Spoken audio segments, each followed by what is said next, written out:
Welcome, thanks for joining me, astrologer Patrick Arundell, for your in-depth monthly astrology overview for May 2024. And what a mighty month it is. I'm going to share the event chart that we can all collectively relate to at the start of this video. But please stay with me. I will go through each of the 12 zodiac signs in great detail from Aries through to Pisces, sharing their birth charts too, that you can relate to in terms of the ascendant, the sun or the moon. If you're new to my channel, thank you so much for joining us, because this is very much a community. If you have any thoughts, please do share them. If you're a returning visitor, your views and interaction are highly valued. We have done some research, however, and find that 55% of people who watch my videos have not subbed. If you've yet to do so, please help to support the growth of my channel by doing so now. And if you click or tap on the bell notification symbol, this will mean every time I drop a video, you will get an alert. And just briefly, why not get your free daily written horoscope fired to your device each morning? I've been writing these for near to 30 years. My work is featured in one of Britain's most read daily newspapers and websites the world over. You can click underneath this video on the subscription link. Just to say, I also share the most dominating planetary influence for each day, so we can relate to what's going on from a general viewpoint, plus diving in to relate to our zodiac sign in terms of our ascendant, sun or moon. I'm also a consulting astrologer and do lots of one-to-ones. Why not check out my testimonials? I don't edit these as they come in, I share them directly to my website. See how other people have experienced working with me.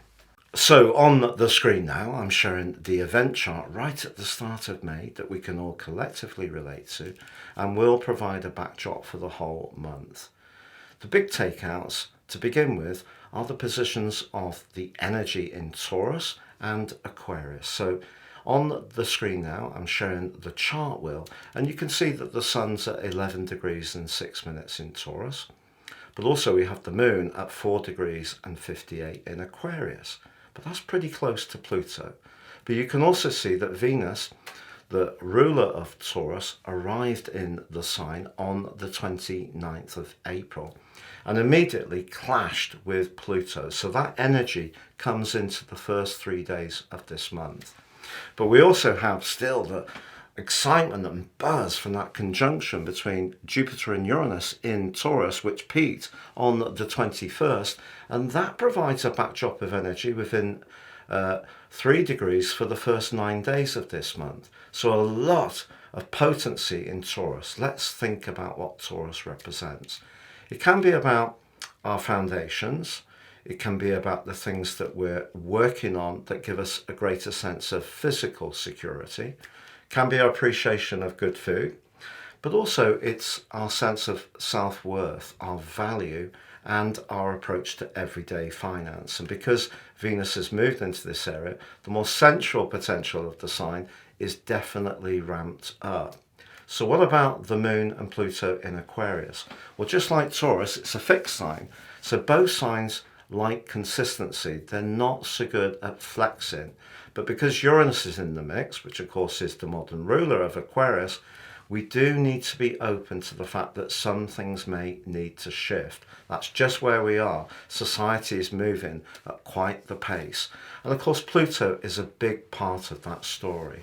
So Pluto squaring up with Venus suggests that the way we're connecting to the wider world, our friendships, our network, society in general, but also from our personal emotional experience, the moon in a conjunction with Pluto, are in some ways being challenged by a change in terms of consumption, Taurus, a much greater understanding of the cost of resources, but also how the earth is giving up those resources for us to consume.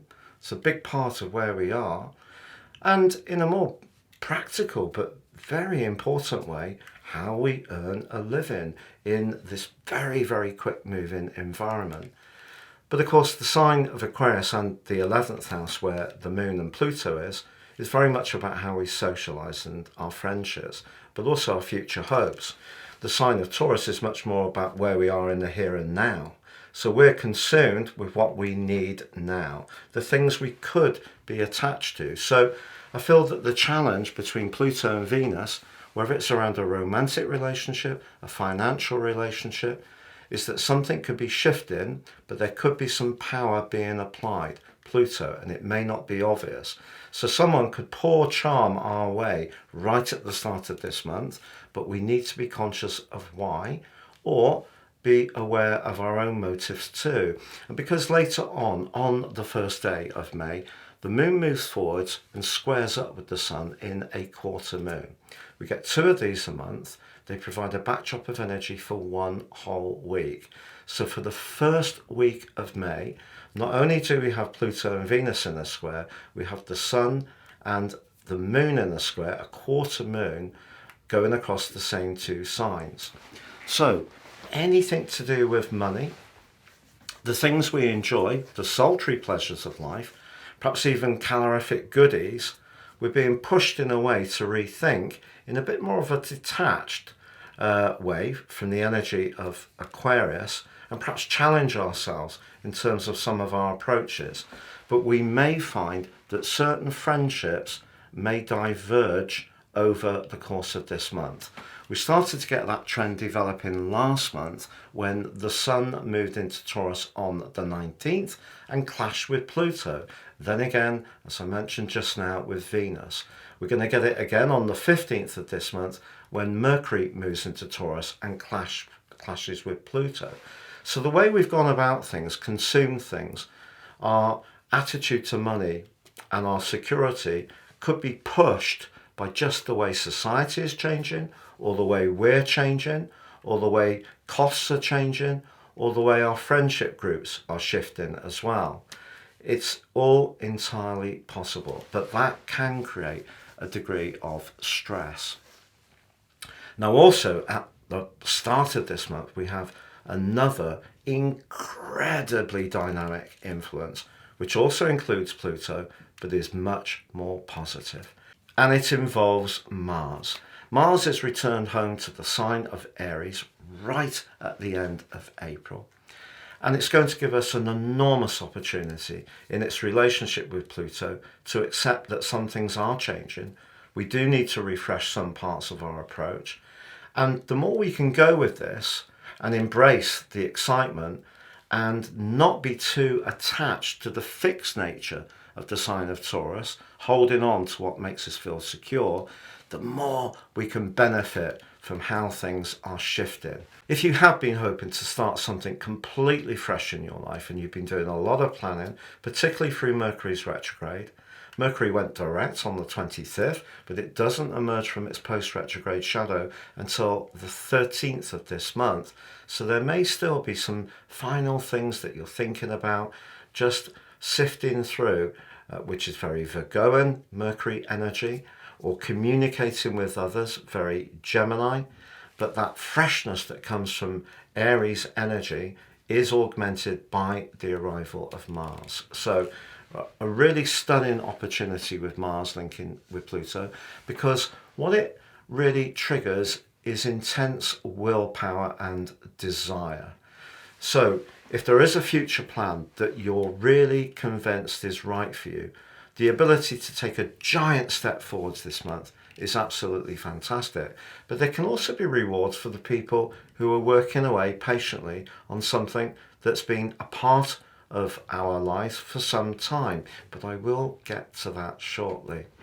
Now on the 2nd, ironically, Pluto does slam on the brakes. And it's going to be in a retrograde, which is going to go on through to the 11th of October. And through that retrograde, it will inverse back into the sign of Aquarius from the 2nd of September through to the 20th of November. But initially, Pluto slowing down is offset by the dynamism and passion and strength of will that Mars brings. So do see it still as a massive opportunity at the start of this month. Now on the 8th, for the people who are working on the things where having continuity, continue to work very hard on getting things more stable, there's a wonderful new moon in Taurus because it links to Saturn, the planet of structure, but also potentially of stability. So if there is something with having Saturn in the 12th solar house that we've beavered away upon, perhaps in the background for some time, not necessarily seeing all the rewards we want, we're starting to get an opportunity building up over the following month. Also, Uranus is pretty close to the new moon, so we can continue to be open to fresh ideas, even if Taurus sometimes finds having Uranus as a guest is not the easiest thing, because it's pushing us in a way to go outside our comfort zones. But as I said before, on the 13th, Mercury ends its post-retrograde shadow. This began on the 19th of March, so if something has felt bogged down since then or not gained the traction you wanted, it will start to shift forwards, which brings us to the 15th. Mercury moving into Taurus is a very business-like transition, but Mercury in Aries is about initiation. Mercury in Taurus is about consolidation. We're wanting to box something inventive into something that's more lasting, but it is tested. Just like at the start of the month, the Moon and Pluto are testing the Sun and Venus, while Pluto tests Mercury. So we need to make sure that whatever we're doing, our approach to money, works for our longer term future. But we are seeing a big development build up, because on the 20th, the Sun fires into the sign of Gemini. Generally, things are going to speed up, going to get very, very exciting in this last phase of the month. But the critical thing is that the Sun forges an amazing angle to Pluto. Again, we're talking about the potential for transformation, but transforming our thinking, because both are in air signs. So whereas Mars and Pluto is about action, the position of the Sun and Pluto is about how we think, speak, interact, socialize. And some big news can emerge at this time, particularly around technology and modern forms of communication. But from this point, we have one of the most exciting conjunctions of the whole year developing. And it is between Venus and Jupiter, the two planets of fortune, the lesser and greater benefics. This becomes exact on the 23rd. And for those people who have been patient, have applied themselves, and really beavered away, that's when life's not always gone for you. You can have some kind of big breakthrough, which can be absolutely thrilling. But also on the 23rd, we do have a full moon. It's a full moon in Sagittarius. Sagittarius energy is about the big picture, and it's about our higher ideals and higher forms of communication, philosophy. But obviously it can also be about long distance travel, international affairs, exports and imports, all these things. But the Sun in the third zodiac sign of Gemini is about our everyday communication. But what makes this particular full moon so exciting is that it links to Pluto in a very productive way. It's a sextile in terms of the full moon. The Sun is that trine still, but this gives us a chance to transform our thinking. Pluto in Aquarius will have some challenges, we know, from artificial intelligence, robotics, automation, but there are also going to be some very positive parts of that technology developing swiftly. We may see it at this time, but certainly we need to choose our words with care and know that when we express an opinion, it can have a very, very big impact with Pluto in the mix. But remember, Pluto is a truth seeker and is closely involved, being very close to the Sun in a disassociate way, just in the last degrees of Taurus. It suggests that if we are communicating, we have to communicate with truth, Pluto, but it could be that we can say something more constructive with Venus in the mix. Because then, one of the most major events of the year occurs on the 25th, when Jupiter joins up with Venus in Gemini, technically debilitated in this sign. Let's talk about the essential dignities. It's because Jupiter is about, in its rulership of Sagittarius, about the higher perceptions. It's about philosophies, history. The energy of Gemini can be quick, fast moving, not necessarily so considered. So there can be a potential to exaggerate, build things up, big things up, say things that make a good impression but less substance. But it does create an incredible amount of enthusiastic energy as this month comes to a close. And really amazingly, from the 26th through to the 11th of June, there is a fantastic alliance between Jupiter and Pluto, which becomes exact on the 3rd of June, which I think is probably the most significant day of the whole year. I know a lot of astrologers have talked about Jupiter and Uranus on the 21st, the first for 14 years, to do with the big cycles in the sky. But if we think about Pluto and Jupiter, they have not connected in this way for over 220 years. Jupiter can be about philosophy, it can be about higher laws, can of course be about travel, and Pluto is pushing us, despite its retrograde, to try to connect in a better way.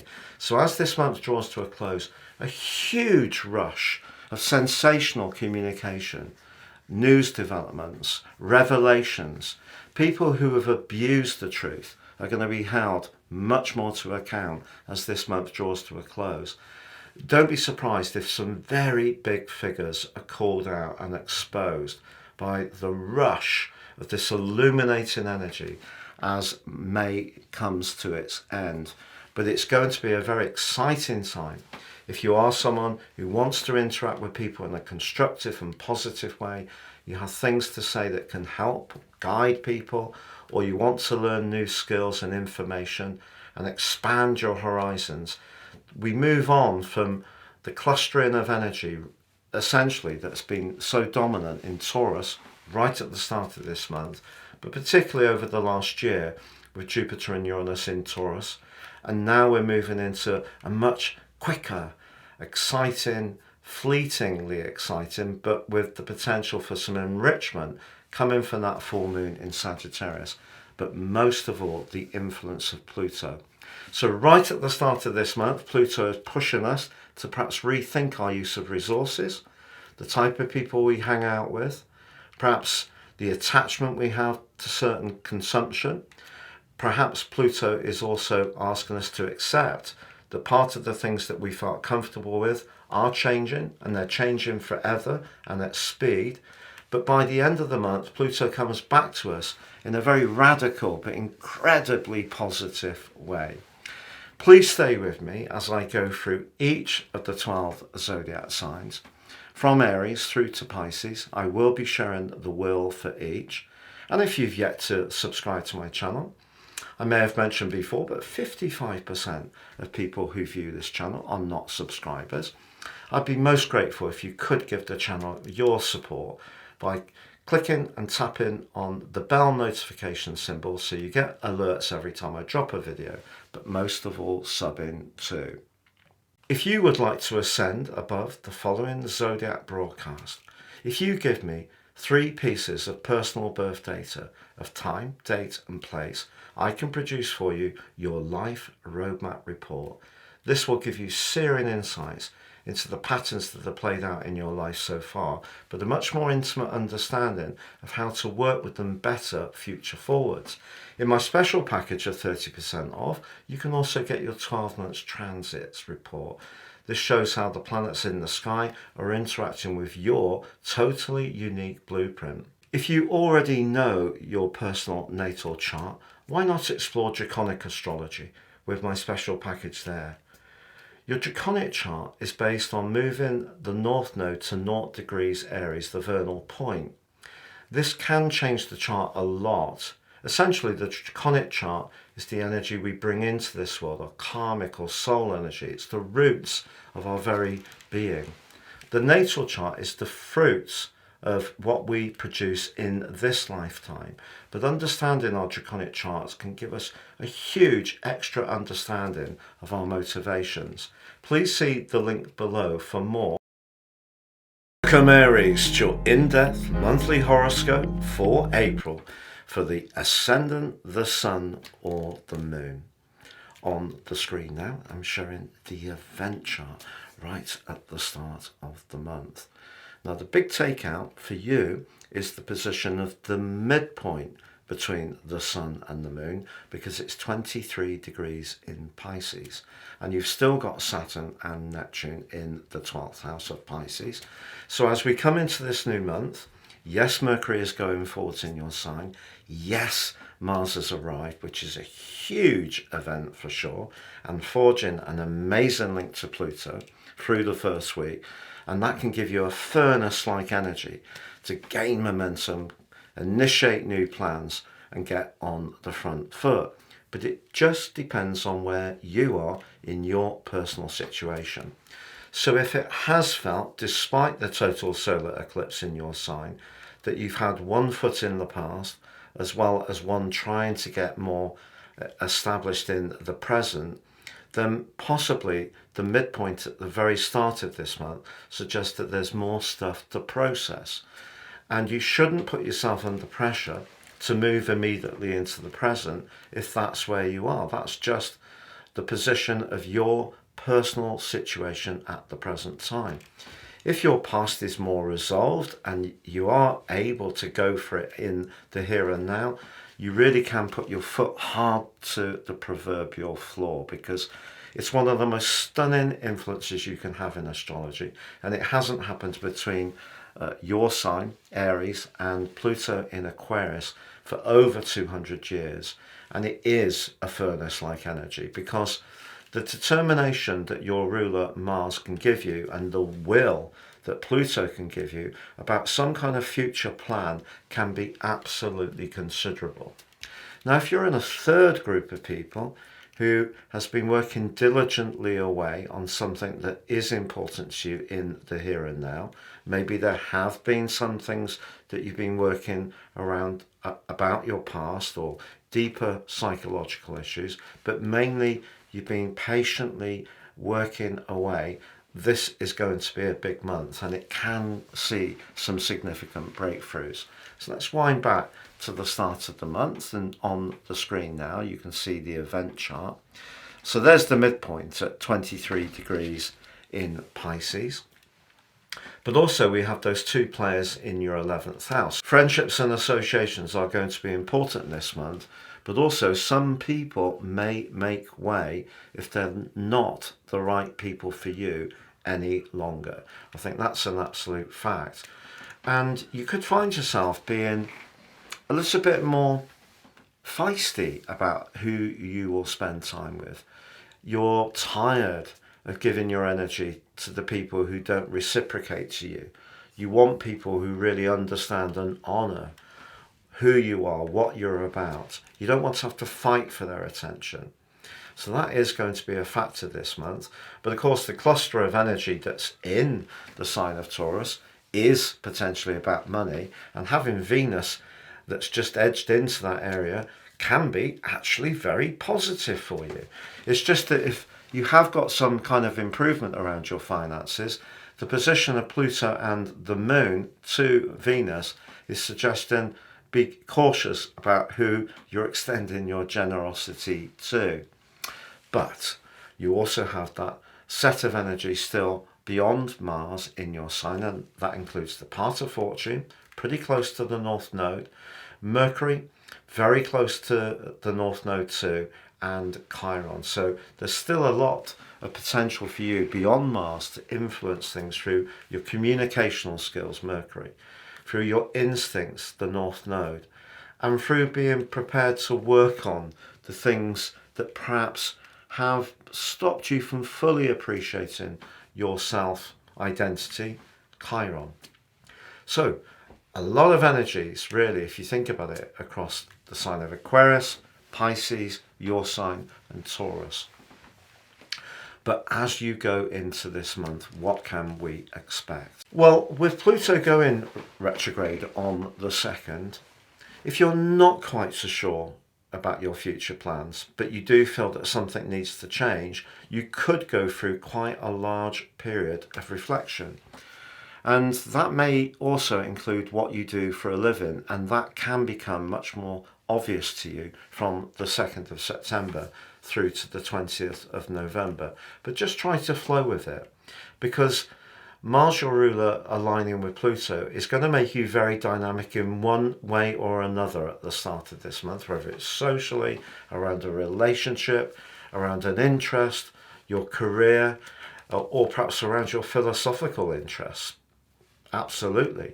And perhaps even around your network. We still have the outstanding energies of Jupiter and Uranus in your 2nd house. And if you are someone who's very open-minded about how you use resources, as those two crested into an alliance on the 21st of April, but also in a great angle to your ruler Mars, past efforts, past dedication, the experience and knowledge you've accumulated over a long period of time, if you adapt it and apply it in some kind of fresh way, can see growth. So you've got good things around your finances possible this month, and that's emphasized further still on the 8th with the new moon.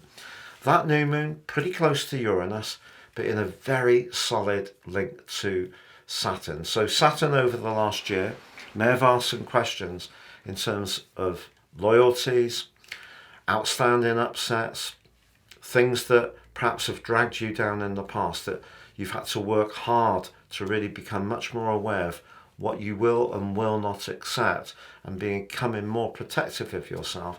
But that particular new moon can be about valuing yourself as much as about money, and it does forge a very good link to Saturn. So the harder you've worked in terms of clearing out what's not been working in your life over the last year, the more you can start to reap the benefits over the next month. Then on the 13th, Mercury ends its post-retrograde shadow in your sign, which began on the 25th of April. So it may have been a stop-start period for you. You may have started something from the 19th of March that then didn't work out. Even if that was hugely frustrating, there is a wider reason for why it didn't work out, is because there's something better that's emerging for you, even if it's not emerged just yet. But then on the 15th, Mercury moves forward. So if you have been grappling with some kind of creative plan, and you really haven't had it easy, but you've persisted and persevered, you will start to see things improve from the 15th. But of course, Mercury does square up to Pluto. So once again, you're asked the question, is what you're doing in terms of your finances really fitting with your higher values and your long-term plan? If the answer to that is yes, Mercury will reward you. The 20th, however, sees life really pick up speed. And it can be really exciting, particularly if you have been caught up in this transitional period of the psychological stuff of Pisces, the stuff around your identity and really trying to express your creativity and flair, Aries. The Taurus stuff, very much about your foundations. It's been quite the time. Now things can just go so much faster, and it can be very, very exciting. There can be lots of communications whizzing backwards and forwards, and because the Sun forges an awesome link to Pluto, something can just shift in your life that you've been yearning for a very long time. And maybe it's connections to new people who do get you. So you can see there's a kind of big transition that's been going on. It's been about sifting out of your situation, becoming much more aware of your personal power and what you need as an individual. But because you have had those past connections or past investments or past involvements, you can't just go, bang, that's it, they go in one go. It takes time for things to evolve. And by the time of the 20th through to the 23rd, such an important period for you to really shift things forwards, but then your finances really can take a much needed upturn as Jupiter and Venus come together, the two planets of fortune, exactly And this occurs from the 24th to the 26th, but it is such a wonderful conjunction. It really, really is. And part of the reason that it occurs is we have the full moon that can see an intensity in conversations, but then we have Venus moving on the 23rd and Jupiter on the 25th, both into Gemini. And therefore, the things that you've been saying for some while, suddenly people are really much more conscious of what you've got to offer, much more intrigued. They want to connect with you. A sense of excitement and freshness comes into your situation. Also, from the 26th through to the end of the month, but on to the 11th of June, Jupiter and Pluto forge an awesome alliance. And I think that's one of perhaps the most important planetary aspects for the whole of the year, which peaks on the 3rd. So things are really going to sweep forwards in a very, very dynamic way as this month draws to a close. A lot of social invitations, could be some flirty stuff. You may find yourself traveling. One thing's for sure, it will not be dull. So what a month. Sometimes where I live, they say you can have 4 seasons in a day. I think that's rather like what can happen for you this month. A lot of things to get through for sure, but Mars moving into your sign is the trigger for a lot of very positive developments. But it is true that some things that have been important in the past, very important and have provided some stability to you, may need to make way. But they're going to make way or they're going to come through for you. It depends what's particularly appropriate for you, because every single Aries will have their own unique take on situations. There is a collective energy that this forecast can represent, but it's just how it plays out for you personally. So there could be some payback, could be some breakthroughs, but there could be some fresh starts. But certainly by the end of the month, it's going to be so zesty and fun, you'll be absolutely delighted. It's been a real pleasure being with you, Aries. I hope you have a fantastic May. If you've yet to do so, please do subscribe to my channel and click or tap on the bell notification symbol. Welcome Taurus, to your in-depth monthly horoscope for May 2024 for the Ascendant, the Sun or the Moon. On the screen now, I'm showing the event chart right at the start of the month. Now, there's a big pack of energy in your sign, which has been augmented just at the end of April by Venus, your ruler. Venus moving into your sign may have seen you draw a line in the sand around certain involvements or connections, not necessarily romantic, could even be financial, a financial involvement. But Pluto does challenge Venus for the first 3 days of this month. Pluto is a heavyweight influence. It's very much to do with power. And if you are wanting to be much more creative and express your individuality, Pluto's squaring Venus could be inhibiting. Perhaps if you work in a big organisation and you're wanting to be more creative, you may be reminded of the need to adhere to what's expected from a corporate viewpoint, which actually could really cramp your style. And the reason for that, and the reason this energy has been bubbling up more recently, is of course since the last 2 days of March, peaking on the 21st of April, Jupiter and Uranus reached a high point in their conjunction in your sign. Uranus has been shaking things up for you full time since March 2019, Jupiter for the last year, and really invoking a desire to find the most authentic version of yourself. But recently you've run into some heavy weather when it comes to the astrology. There's been such a collective in your 12th house, including Mercury's retrograde, the North Node, Chiron, and previous to that Venus, that maybe you became much more conscious of who you couldn't rely upon, and therefore you may have withdrawn somewhat. And there may still be a sense of sensitivity as you come into this month, as you really come to terms with some of the things that unfolded in April. So what to do?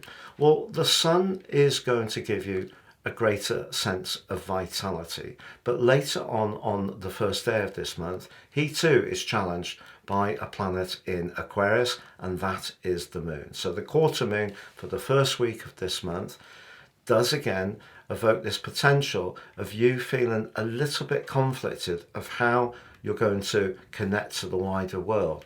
It doesn't have to be through your work or professional goals and aims. It could be through your local community. Somehow or another, you may not feel that you're quite being received in the way you want. And all that Aries energy that was washing around, some of it is still in play, asking questions at a more psychological level. So it's hard to be in the moment, which is what first house energy is about, with Venus, with the Sun, with Jupiter and Uranus in your sign, continuing within 3 degrees the first 9 days of this month. But there's an added dimension to all of this. It could be incredibly positive. It may be potentially somewhat challenging. On the very last day of last month, Mars arrived in its home sign of Aries. Now it's forging a sensational link to Pluto as this month begins. If you've got contacts with people from your past, old connections, people you worked really successfully with, they could be in touch soon, and you could get the green light on something that's really important to you. But I have to be truthful, Mars moving through the 12th house, as it will through to halfway through June, is one of astrology's toughest transitions. What it tends to do is rake up stuff that we thought we dealt with. But of course, you've had quite a lot of exposure recently to more sensitive energies with all those vibes in your 12th house. So Mars here in its angle to Pluto can be radically positive and give you huge willpower, but perhaps if you're prepared to work behind the scenes. Whereas you can see from the start of the month, Pluto and the moon in some ways are seeing you seek out recognition and acknowledgement. So it just depends on your situation. There is an irony with Pluto in the 10th house. As much as people who have it natally often end up in a position of prominence, sometimes they're very reluctant about being in the limelight. Maybe that's going to be true of you. Because overall, I think what you're yearning for is to be more creative, more in touch with that stylized part of your nature, which really loves the arts, showcasing your flair. All of those things can unfold as this month goes on, but you may have to accept that some of the sensitive strands or the separations with certain people, and it doesn't have to be romantic, that have occurred of late may still be something that's bubbling away on the back burner as well. But there are going to be some people who are very much in your corner, Taurus. And that's borne out by the midpoint between the Sun and the Moon right at the start of the month, which for you is in house 11. That's your connections to others. And that also forges a beautiful alliance with Jupiter and also Uranus. So the people who do get your progressive approach, who can see what you're trying to achieve, could really buy into you in quite a significant way. But there may be quite a clear divergence. Some people are making way, some people are coming in, or you're going to reclaim your agency by just accepting you can't please all of the people all of the time. And if you really are a bohemian person who wants to really invest in those talents, then if you have a little bit of a delay before you really get the recognition that you feel you deserve, so be it, because it's a process. And for you, the most important thing is being in touch with what's truly rightful for you. But if you're someone who's more of a people pleaser, likes to be more connected to others, it may be painful that there has been some kind of change around the people who are connected to you. But that brings us through to the 2nd of the month. Pluto slams on the brakes. When the big outer planets do go through their yearly annual retrogrades, it can have quite the impact, but it can be quite subtle. For you, it is about your connection to the world, particularly through to the 2nd of September, Pluto's retrograde in your 10th house until then, and then inverts into house 9. You could find yourself through the autumn, fall months, or in the spring months if you're in the southern hemisphere, revisiting or relearning some skills, going on a course, speaking to someone who can give you some more profound insights. But between now and then, if you're not quite sure what to do about your professional situation, that can be a big part of the equation.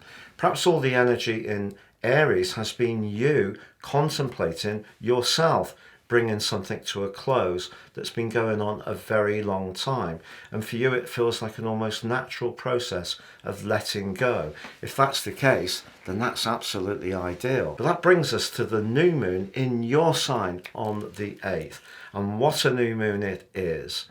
The moon is exalted in your zodiac sign. That means it ascends there. So it's very comfortable in your sign, but it's also forging a very safe angle to Saturn. Saturn gets a bad rap, but certainly over the last year, it probably has been making you much more conscious of the people who are not such good folks to have around you. But also it's been testing your long-term plan. Here, you can rejuvenate your individual idea, but make it work for the longer term. So this is a very, very positive new moon. It's also pretty close to Uranus. There is a sense of change about you. And even though naturally and historically you've been someone who's really appreciated the degree of stability, I think you're recognizing that sometimes the more we try to cling on, the worse it gets. And life just at times does make way around us. And if we can just be more accepting of that, it's less painful. But on the 13th, Mercury ends its post-retrograde shadow. So if you have felt that there's been some insincerity around you, or somebody's not been in touch as much as they could have been, you're going to get your reward, because on the 15th, Mercury arrives in your sign, giving you a greater sense of certainty, but it does clash with Pluto. So last month you had on the 19th, the Sun clashing with Pluto, the 29th through to the start of this month, Venus, your ruler, and now you're getting Mercury. So it's a similar thing. It's a test between what you want to do for yourself and what someone else may feel you should do. The thing with Mercury and Pluto is it can see quite trenchant views, so people can be quite forceful in trying to assert their opinion. Just be prepared for that. But then that sees a developing aspect, which is probably one of the best of the whole year. And I'm really excited for this for you. I've really been excited since Jupiter entered your sign last May, because I knew once Venus caught up with Jupiter, your ruler, that for you particularly, this would be a very sweet event. Now, first of all, the Sun moves into your second house on the 20th. If you have really been putting the hours in and applying yourself, an improvement in your financial situation, your sense of foundations and physical security. But then on the 23rd, exactly, Venus and Jupiter come into alliance. But it builds up from the 21st, goes on through to the 24th, and it can be luck central, particularly for those Taurus people who've really been determined to follow their own path, and especially when it comes to the creative sphere. If you are someone who is happier in a bigger environment, working for other people, you may feel a glorious uplift. For you, it may be more to do with your interest in fashion or the trends in music. But that's not exclusive to you. It could be for any Taurus person, of course. But I feel that you can feel particularly gorgeous. So if you have gone through some painful stuff in April with people moving out of your situation who you perhaps didn't expect, there could be other people now really beating up after your door. And if you are single and you want a greater involvement or connection, your sex appeal can really be very high. But also, you can luck out when it comes to your talent. It's important to emphasize that. But that brings us to later on the 23rd, when we have the full moon. For you, this particular lunar axis goes between the 2nd and the 8th houses. But Venus, your ruler, is ticking to the end of your sign, and also on the 23rd moves into your second house. Another reason to be optimistic about finances. Now, full moons can often bring to the surface challenges, things that haven't quite worked out as well as we would hope. But for you, I feel there could be something to really celebrate on this one, because having your ruler in the mix, but also Pluto influencing things in a very positive way, it had already been angling to the sun brilliantly. And if you have made a transition, got a new job, you can really start to have a time of enjoyment. Also on the 25th, Jupiter moves out of your sign. Jupiter comes into a trine with Pluto, which starts from the 26th, goes on to the 11th of June, but peaks on the 3rd of June. And that too can be terrific. If you are looking for a new job, the chances are it will happen right at the end of this month or right at the start of June. So that's something professionally to really look forward to. But if you are someone who's stuck to what you really want to do, this could be you reaching new people with your business, your ideas, your talent, and really you could find people are absolutely mesmerized by the quality of your ideas and the way that you promote yourself. So a very, very positive end to what at times could be somewhat of a challenging month for you as you work through all the different themes that are going on. At the end of the day, all we can do in life really is be true to ourselves. And that's been the story for Uranus for you. And particularly in that high point last month of the 21st of April, but you still got a flavour of that this month, particularly to your new moon, but you can also see things starting to stabilise a little bit. So that then feeds into that other part of your nature, your fixed nature, which does really appreciate knowing where you stand. So by the end of this month, a big transition is starting to shape up with some genuine, quite amazing, quite frankly, results. It's been a real pleasure being with you, Taurus. I wish you all the best for May. If you've yet to subscribe to my channel, I'd be honoured if you did now. Please click or tap the bell notification symbol. Every time I drop a video, you'll get an alert from YouTube. Welcome, Gemini, to your in-depth monthly horoscope for May 2024 for the ascendant, the sun or the moon. On the screen now, I'm showing the event chart right at the start of the month. Now in April, your ruler Mercury was in retrograde from the 1st to the 25th. It's emerged from that and it is in a very sociable part of your situation, but it doesn't emerge from its post-retrograde shadow until the 13th. Now Mercury in the 11th house in Aries is quite an urgent energy, and there may be something to do with your future that you've wanted to make progress towards that in some way has been delayed or slowed down. Now, just as last month came to a close, Mars moved into Aries, the sign it rules, and brings even greater thrust to those desires. It also forges a once-in-a-lifetime link to Pluto. What an incredibly potent combination. Pluto, you can see, is in house 9, very close to the moon. That combination is seeing you quite the truth seeker this month, I feel, but also wanting to liberate yourself from anything that's cloying or not quite working. So the dramatic energy of Mars right at the start of this month, in a way, is giving you more ambition, but it could be ambition to cut the cords on what no longer serves your greater purpose.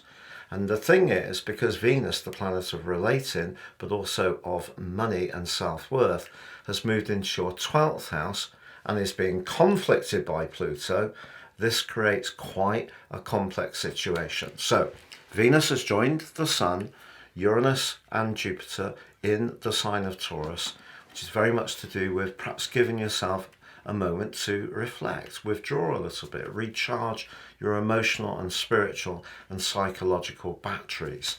But Mars is giving you an idea to go for something that will require quite a lot of commitment. So the energy between Mars and Pluto is about enormous willpower and thrust, but the energy between Pluto and Venus suggest that you may want to disconnect from something that isn't working for you anymore. So, as I say, a little complex and definitely a dichotomy. But you can also see right up on the 10th house cusp is Saturn. And Saturn actually forges quite a stable link to your ruler. It's a semi-sextile. If your connections in terms of your worldly interactions are very much to do with shared interests, or you work closely with people that you're aligned to in terms of values, or just good friends, that can be very helpful. But you can see we have the sun and the moon symbol also in your 10th house. That's about ambition, it's about our goals, but also our contact with the wider world. So although all the Taurus planets could, at an instinctive level, see you wanting to withdraw a little bit, Saturn, the midpoint, and to a lesser extent Neptune, are just making you aware of where you can make an impact in terms of ambitions and goals. But the key is the midpoint forges a great link to Jupiter and Uranus. So some of the things that have been going on behind the scenes, or the skills and knowledge and experience you've gained over a long period of time, could be reassigned or flexed in a new way this month, which actually can be truly exciting. But you may not quite be seeing the evidence of the build-up of that in quite the way you'd like as we come into the new month. So that's the picture as we start the month. But we also have the moon moving forwards on day one and joining up with Pluto and Venus in that square by squaring with the sun in a quarter moon. That provides a backdrop for the first week. Now, 9th, 12th quarter moons suggest that something, if it gets under your skin, can take on a life of its own. So something that ordinarily you may shrug off, turn the other cheek to, could exercise you a lot more. But then again, there could be some inflammation issues over the next few weeks. I think it's possible. Or if there's something that's unidentified in terms of your physical health, it may have its root in some anxieties or worries. So because Uranus and Jupiter stay in touch with one another through the first 9 days, they of course came to that peak on the 21st last month, still stay very open-minded in terms of your general outlook around your welfare to integrating the more emotional and spiritual and physical sides of your nature. Don't see them as being separate entities.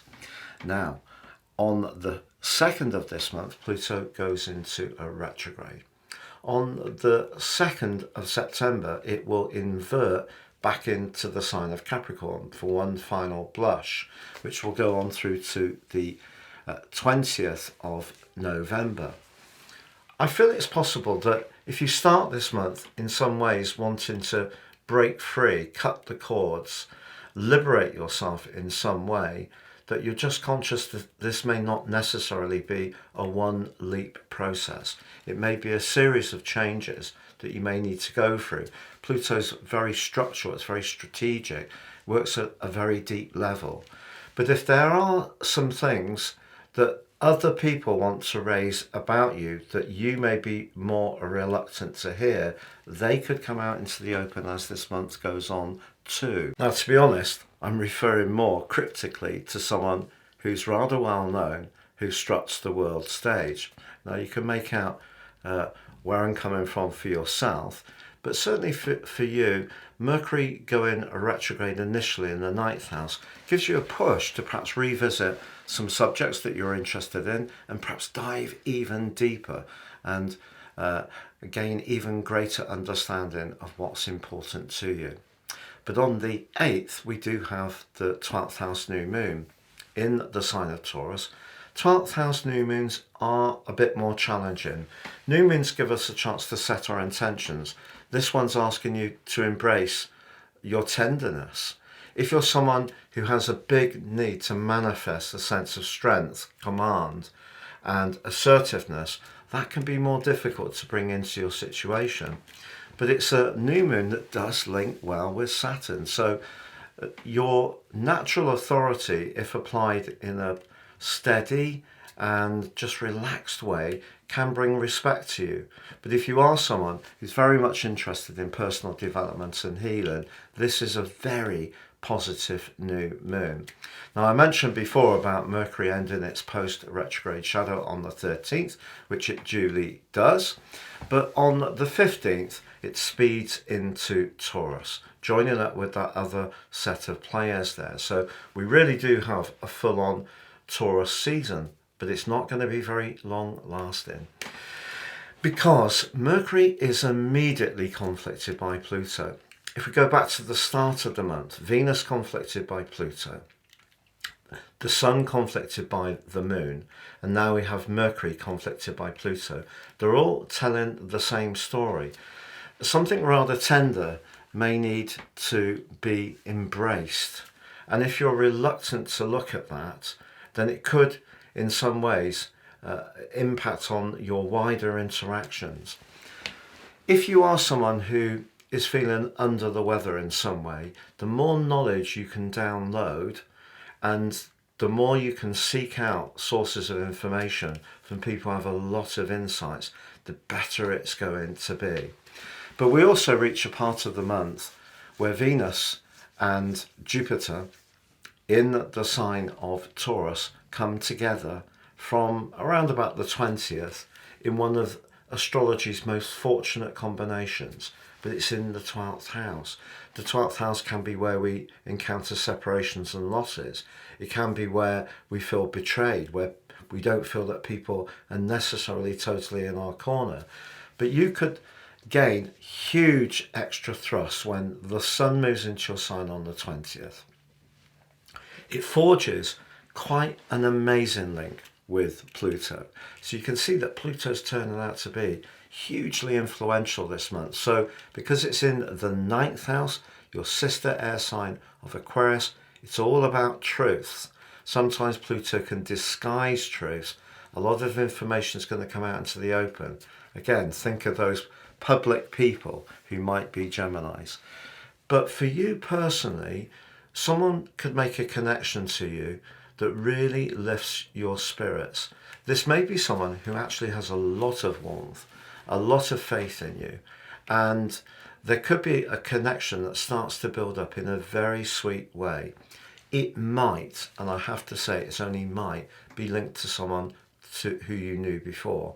I'm not saying there's a definite reconnection to an old flame, but it is possible. But equally, it may be that someone is going to start to impress on your senses slowly but surely their importance, but they may do it initially in a non-verbal way. So watch out for someone's body language or gestures, because that may betray their affection for you. But the Sun moving into your sign on the 20th takes you away from the sense of potential drift, low vitality, reflection, very psychologically tender time, brings you more into the moment, and it's supercharged by Pluto. But then we do have, along with that glorious Venus-Jupiter conjunction, the luckiest in astrology really, because if we think about it, Venus rules Taurus. So to have Jupiter applying to it, Jupiter only moves through the signs approximately once every 12 years. So this is not a frequent event. We can't guarantee that Venus will apply to Jupiter whilst Jupiter is in Taurus. So really, really positive for you. But then on the 23rd, we do have a full moon. But it's a full moon in your opposite sign of Sagittarius. But Venus is so late in Taurus, it then later on the 23rd moves into your sign, and guess what? Forges a link to Pluto. And then on the 25th, Jupiter returns to your sign. Isn't that absolutely marvellous? Yes, technically in astrology, Jupiter is debilitated in the sign of Gemini, but it's just telling you that when you're talking about anything to do with philosophy, the law, higher truths, important not to get caught up in the more exaggerated energies that Jupiter can bring. It can at times see people quite boastful, kind of having to sort of big themselves up, but actually the need to do that is usually based on some very profound insecurity and weakness and frailty deeper within. So Jupiter moving into your sign marks the start, along with its alliance to Venus, the start of a glittering new phase for you. This is going to go on for the next year, but Jupiter aligns to Pluto too. It starts this month, but it actually peaks on the 3rd of June.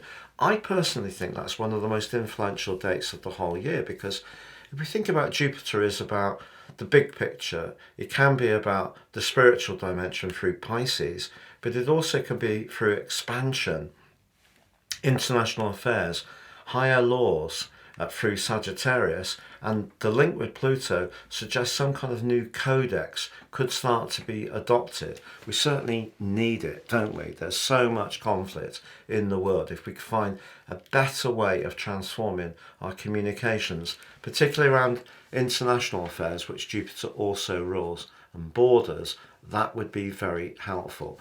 But for you personally, you can see that as this month begins, Mars punching into your 11th house, linking to Pluto, is sensational. But that has to coexist with the very tender right angle between Venus and Pluto, the Sun and the Moon, and then Mercury mid-month joining in with them in the 12th house. And then it's like a flower. So there may be moments this month where you do feel quite low in vitality, quite low in self-confidence, not feeling that you have the sparkle that's always been part of you. But by the end of the month, your star quality and charisma are astonishing. You're going to bounce back in such an incredible way. And it does signal lots of new beginnings coming in. Now, in terms of the full moon itself, it is true that if there is a relationship that you're thinking about, the stars essentially are encouraging you to stay single-minded, because you've had such a lot of thinking time and perhaps gone through some grieving. If you need to move in the moment and interact on your terms, that may not necessarily be the best time to get entrenched in a deeper relationship. But of course, everything's possible at all times. It does depend on our unique natal horoscopes and also our unique environmental experiences. The overall collective energy of this forecast is just one part of the equation. It's been a real pleasure being with you, Gemini. Did you know that 55% of people who view this channel are not subscribers? Please support this channel and subscribe, and click or tap the bell notification symbol, and that will help you to receive an alert from YouTube every time I drop a video. Have a great May and take care.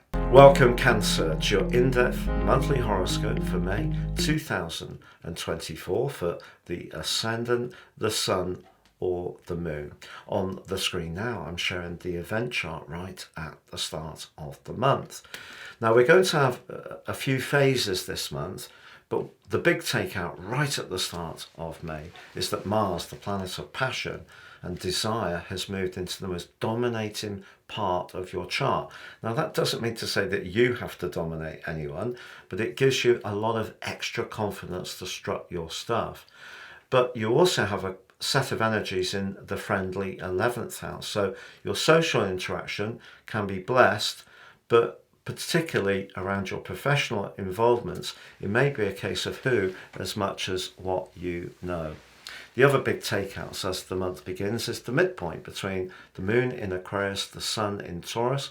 It's at 23 degrees in the sign of Pisces, which is your sister water sign. Now, of course, Saturn has been in this part of your situation for just over a year, and there may have been some tough knocks over the last 12 months, particularly around feeling in some ways limited around your freedom and space, or perhaps you've had to learn about some information that wasn't always so easy to digest. But if you are actually in some kind of academic process, your hard work can pay off, because this midpoint links brilliantly to Jupiter, the planet of knowledge, right at the start of the month. So you may be in the mood to expand your connections to people who share your values, who inspire you. So even if it is professionally, you want to be around people that give you a buzz. but there are other contra energies that are very complex. If you look at the 8th house, we have Pluto here and also the moon, and they're in a conjunction. When these two are together like this, it is very, very intense. It's possible that you may encounter someone who is so taken up with you this month, it could prove to be quite inhibiting. Now, it's nice to be admired, lovely to be adored, but of course it has to be with our consent. And it may just be around a friendship. Someone is assuming your interest and fascination with them to the degree that that doesn't give you that space to breathe. So the reason for this is that Venus, just before Mars moved, Venus moved into Taurus. Now, she rules Taurus. It's a great place for Venus to be, but you can see she does square up with Pluto. So any relationship, whether it's a friendship, a business alliance, a family affair, or in a more emotional or romantic context, any relationship that is compressing your need to be a free spirit could be difficult for you. Or if you're finding yourself mesmerized by someone in your social circle to the point that you find it very difficult not to think about them, that level of potentially obsession may not necessarily be good for you, but it may be that this is inbound traffic to you rather than what you're manifesting yourself. And also later on the first day of the month, the moon moves forwards and reflects that Pluto-Venus square across the 8th and the 11th houses with a quarter moon. That provides a backdrop for the first week of this month for you. So as much as you have that very social set of energies in the sign of Taurus, and of those Jupiter, which is very lively in the 11th house, but very free and loving, is forging that great link with that midpoint.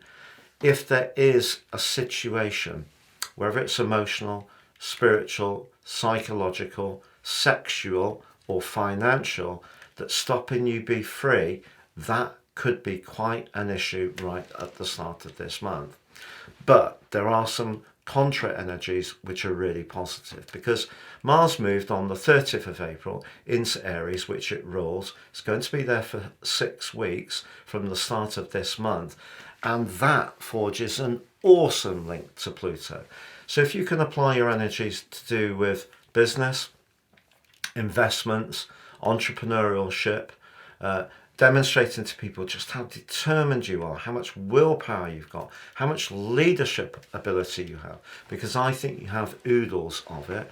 The archetype of your sign is often very much to do with the ruler, the moon, that you have a caring, appreciation of atmospheres, very intuitive and very nurturing and supportive. And all of those things can be true, but you can also be a very strong-willed person, and your desire to lead comes from the fact that you're a cardinal sign. So the fact that Mars, the ruler of Aries, is on the cardinal point, in other words, the vernal point as you come into this month, suggests that that executive energies and skills you have, whether it's realigning things in your home space, whether it is to do with property, whether it is to do with squeezing a bit more out of your resources, or whether it is to do with making a pitch for a job that really excites you, that authority that Mars gives you is something to really behold.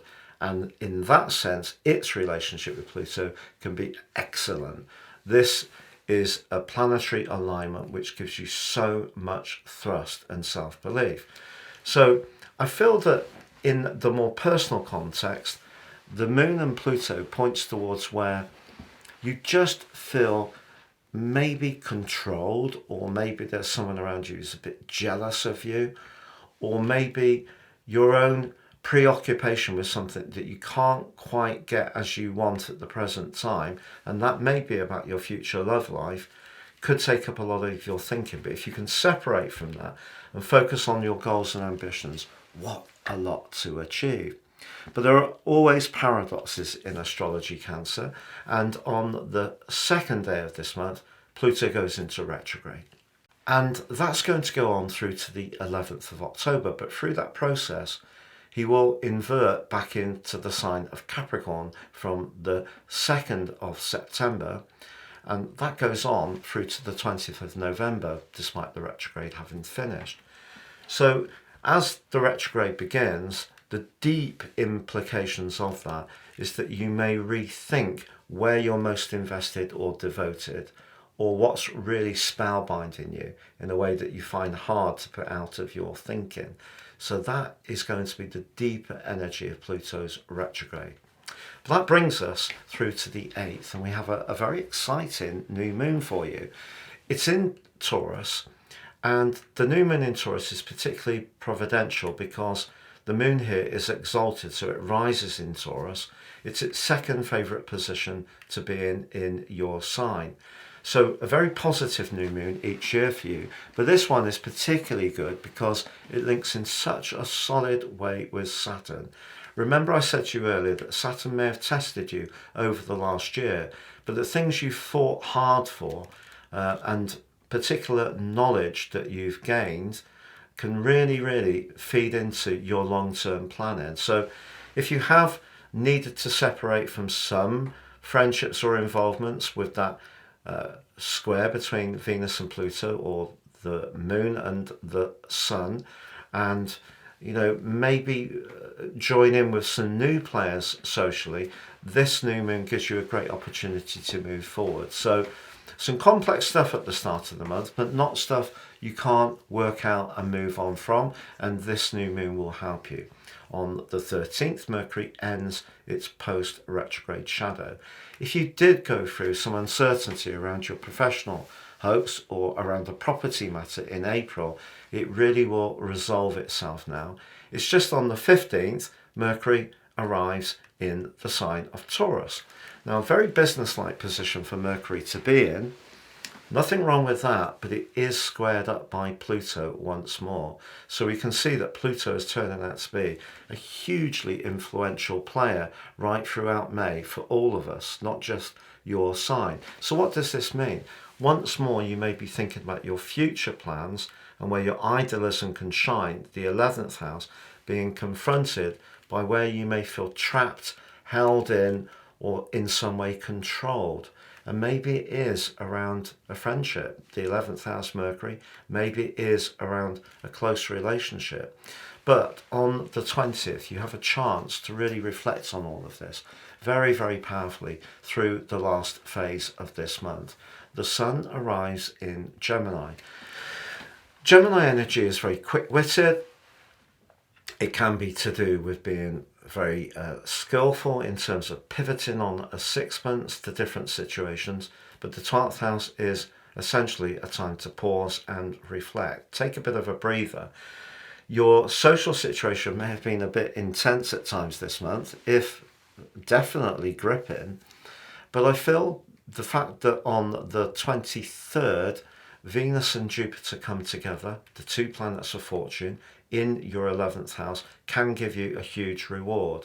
If there have been people who've made way, the sun moving into Gemini suggests you're going to have to face this, look it in the face, but Venus and Jupiter coming together suggests that other people will be very acknowledging of you, and some good fortune could fall for you. If you are someone who really does enjoy a little bit of a flutter, you like to get together with your friends or a group situation at work, all put in a little state, there may be some fortune to be had. Obviously, I can't guarantee it, but it is a very positive time for gain. Someone's got to be the winner. But we do have the full moon on the 23rd. Here, the moon in Sagittarius is about knowledge that you could gain around your physical world. So whether it's to do with the order of your home and domestic world, or it's to do with your diet, nutrition, exercise routine. If you do find yourself feeling a little bit lower in vitality at the end of this month, do explore the more psychological dimension. It would be a fantastic time to have some kind of treatment as this month draws to a close, whether it's some aromatherapy or some massage or some chiropractic, something which helps you to join up your health in a very holistic way. But Venus moves on the 23rd also into Gemini. So if there has been someone who's made way earlier this month, the implications of that will become more obvious.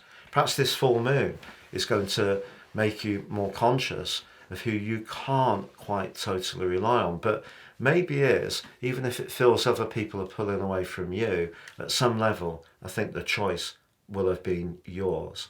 The 25th, Jupiter moves into the sign of Gemini, where it's technically debilitated for the first time in about 12 years. So the next year can be a time of huge expansion around your spiritual awareness and knowledge. Whether you're interested in traditional religion or not is not really the issue. It's more to do with faith, what really inspires you. And if you are a natural healer, this part of the month can see you absolutely on top form. But it is true to say that you could be feeling more sensitive.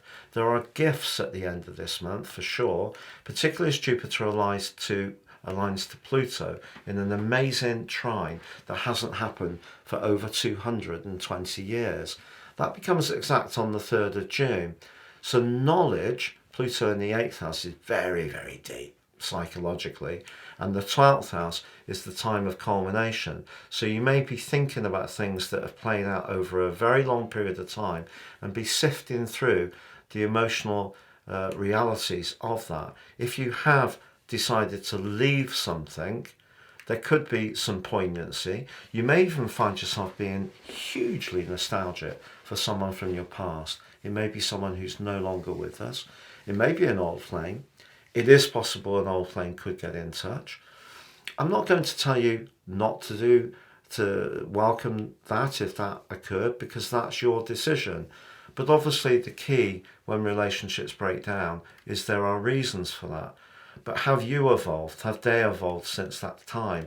If you can talk about it with that level of detachment and pick through it in a sensitive and caring way, why not be open to it? Perhaps there was a connection that neither of you were quite ready for at that time. But this is a month which begins with some very potent, intense energies that can be to do with control. There's no doubt about that at all. And it could end this month with a separation, but it may be a separation that you're choosing, a separation from your social life, for example. But there can also be possibilities to link with new people who really excite you. So it's more like the changing of the celestial guard.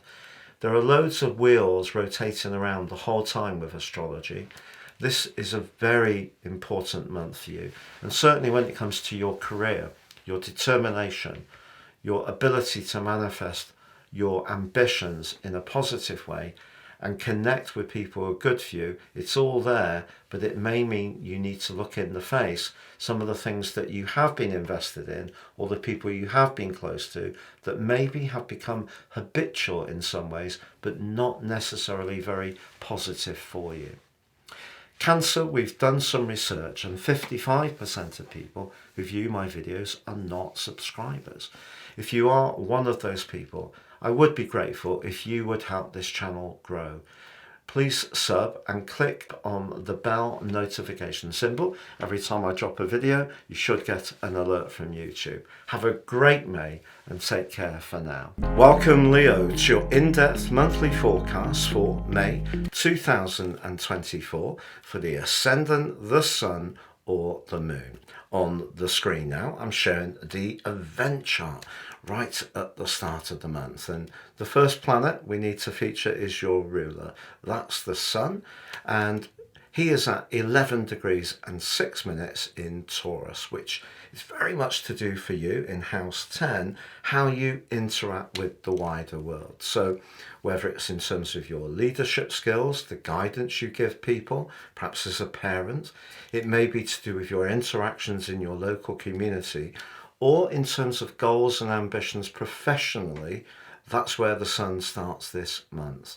But you can see Venus, the ruler of the sign of Taurus, is at 1 degrees and 52, and therefore is the most prominent player in this particular chart. And that suggests, therefore, your people skills, your a way of relating, often charismatic, can definitely be blushed as you begin this month. So that looks really promising. And as you probably know, Jupiter and Uranus, also in the 10th house, came together on the 21st of April for the first time in 14 years. Jupiter very much about being positive, progression, expansion. Uranus can be much more disruptive. So it is the case that over the last 5 or 6 years, there may have been a lot of changes around your role in life or your professional situation. But as this month begins, on the face of it, it looks like it's going to be very positive for you. But when I say on the face of it, I just want to draw your attention to House 7. Pluto, the planet of transformation, moved into your sector of relationships on the 21st of January. And at the start of this month, the moon is very close to Pluto. That suggests that there can be some intensity around relationships this month. And if you look at the degree of Pluto at 206, and the degree of Venus at 152, just under 2 minutes, they are actually chaffing. They're in a right angle.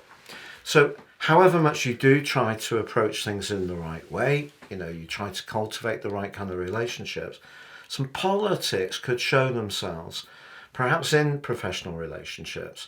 And especially if you're trying to put a marker down with Pluto's help to reinforce your boundaries. So if you've tended to be someone who's been very obliging in terms of supporting your employer, your business, your colleagues, or you've invested a lot of energy in your own enterprise, what's important to you at this time is that you do also protect your interests. So if you are a natural bohemian, all these influences in the 10th house are good, particularly with Uranus being there, but you're not going to want to give away your power, and Pluto can be about power.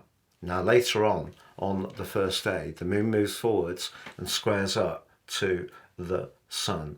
So we have a quarter moon, we have 2 a month. This provides a backdrop of energy for 1 week. Full moons 2 weeks, new moons 1 month. So quarter moons are often overlooked, but they're very important, and it's an echo of the square between Pluto and Venus.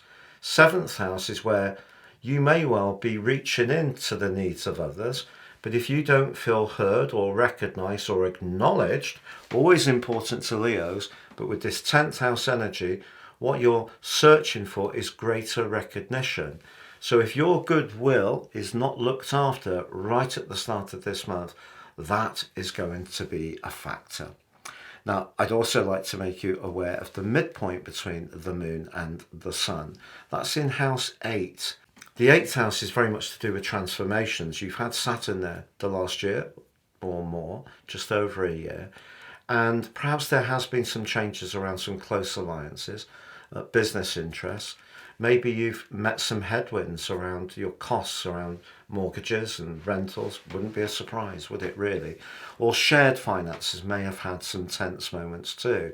But the midpoint here suggests if you are a business person and you're really up for the challenge of trying something new, that links to Jupiter and Uranus in a very productive way at the start of this month. So the tensions that Saturn's created over the last year can be overcome with persistence, but also an openness to change, because change is part of what helps us to reap opportunities.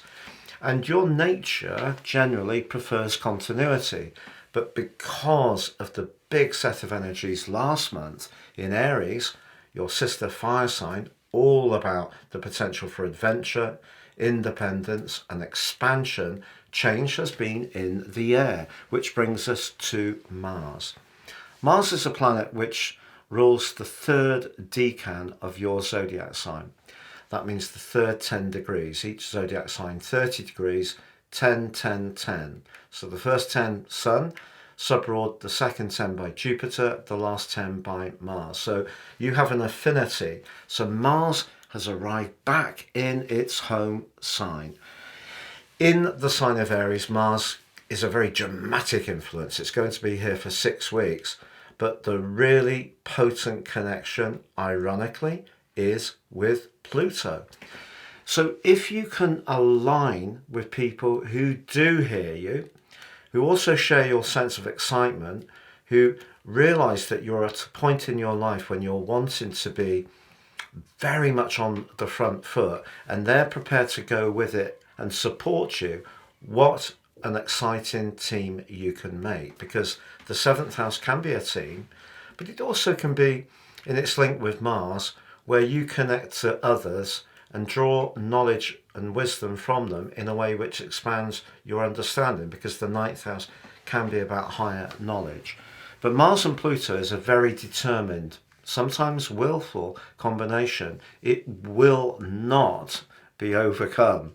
So your determination to see through any challenges that may come up this month is definitely strengthened by that combination.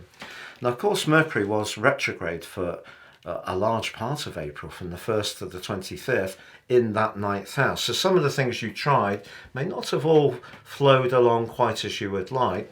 Mercury comes out of its post-retrograde shadow on the 13th of this month. That's welcome, but it starts this month pretty close to the North Node.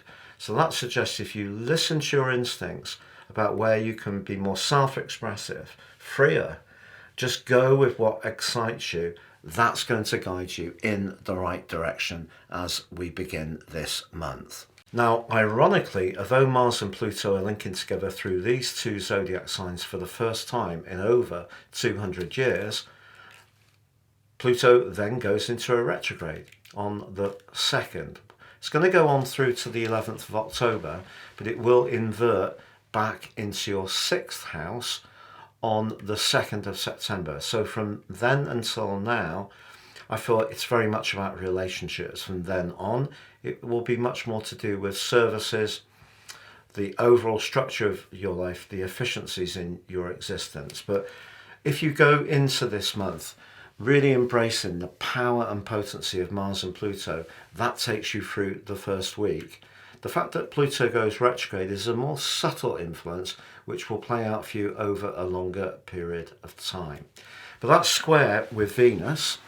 It's ironic, of course, because Venus and Mars, the two planets of relating but in very different ways, are both feeding into the energy of Pluto, transformation. So the people that you're linking with, the people you want to link with, the people that excite you, is really pivotal to the start of this month. You don't want to be with people who choke off your desire to be more flamboyant. You've suppressed that for too long, Leo. This is your time to shine. That brings us forwards to the 8th of the month, the new moon. New moons are a great opportunity to set our intentions. For you, it's about success. Whatever goals and ambitions you can visualize that will bring the type of lifestyle that you truly want, do put your mind to these. But it does link in a constructive way to Saturn. So if you are wanting to be more entrepreneurial, but also raise your profile, what a sensational new moon this is. If you're someone who's got perhaps a little bit more of a structured lifestyle and it's going pretty well, you can benefit in terms of a property matter. Also, your finances can improve after the strains that perhaps Saturn has put you through over the last year at times. But on the 13th, as I mentioned before, Mercury ends its post-retrograde shadow, but on the 15th, alights in Mercury. If you're less sure about your direction of travel professionally, and all that energy of change in the 9th house of Aries is making you open to new beginnings, it's possible you could retrain around about the 15th.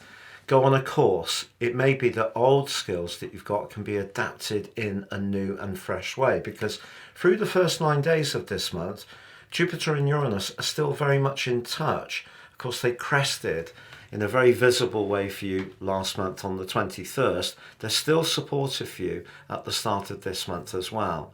But the 20th is an incredibly powerful day for you, because then the sun moves into your sector of sociability, friendships, long-term planning. But again, it links to Pluto.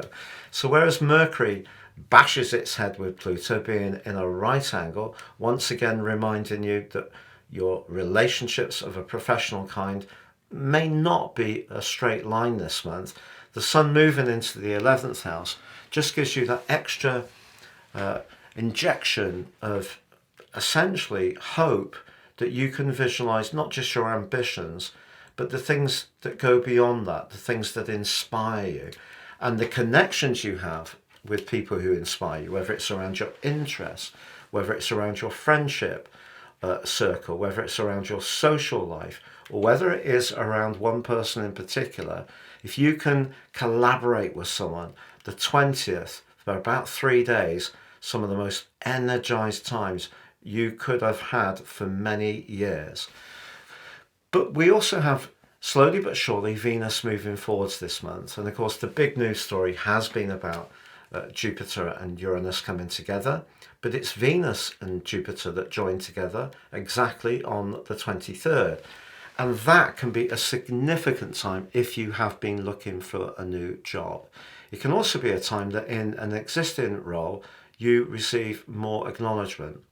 If you're wanting to do something more creative and gain recognition for that, a wonderful combination there as well. So the conjunction between Venus and Jupiter broadly goes across week 3, so a real window of opportunity. And once again, it's your personality power.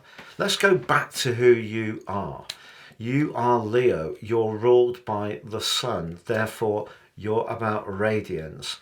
But over the last years, with Pluto going through your 6th house, you've done a lot to support other people and done a lot of work that's been to do with details and practicalities, which is very virtuous.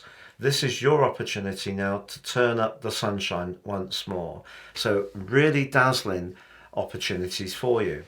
Now the 23rd does see a full moon in your sister fire sign of Sagittarius. But just as this occurs, Venus has come into the end of its time in Taurus and then switches over to Gemini the same day. If there is someone that you're really enjoying being with, that and Jupiter moving into Gemini on the 25th suggests that your social interaction and the amount of connections you're making and the popularity that you can enjoy can be staggering at the end of this month. What's not to like? Well, it's just the full moon says that you can't please all of the people all of the time, Leo. And you may find yourself having to spin quite a few plates in order to fit everybody in. So the chances are you're going to have to make some decisions. Now, it's possible, if you're really attracted to someone romantically, that your friends could feel a little left out, but it can be in vice versa. If you've been in a relationship for some while and your friendships are taking centre stage at the moment, it could be a partner who feels a little bit pushed out. But just know, Jupiter and Pluto come into an amazing trine as this month draws to a close. It's exact on the 3rd of June, and it goes through the first about 10 days of June. I feel it's the most important aspect of the whole year, even beyond the conjunction between Jupiter and Uranus, which is a very structural influence that occurs every 14 years. But if we think about Jupiter returning to Gemini after 12 years, but the Sun also being there, and Venus all linking back to Pluto, what a set of influences for you, because your 11th house is about what you really aspire to, and the 7th house is your connection to others. If there is someone you really get on well with, that relationship can just catch fire with passion, with joy, and with enjoyment as this month draws to a close. But equally, of course, because of the complexities of that right angle between Pluto and Venus at the start of the month, if there is someone who is inhibiting you in some ways from expressing your talent in the wider world, you may have to push back on that through that square, through the quarter moon, and also through Mercury square with Pluto on the 15th.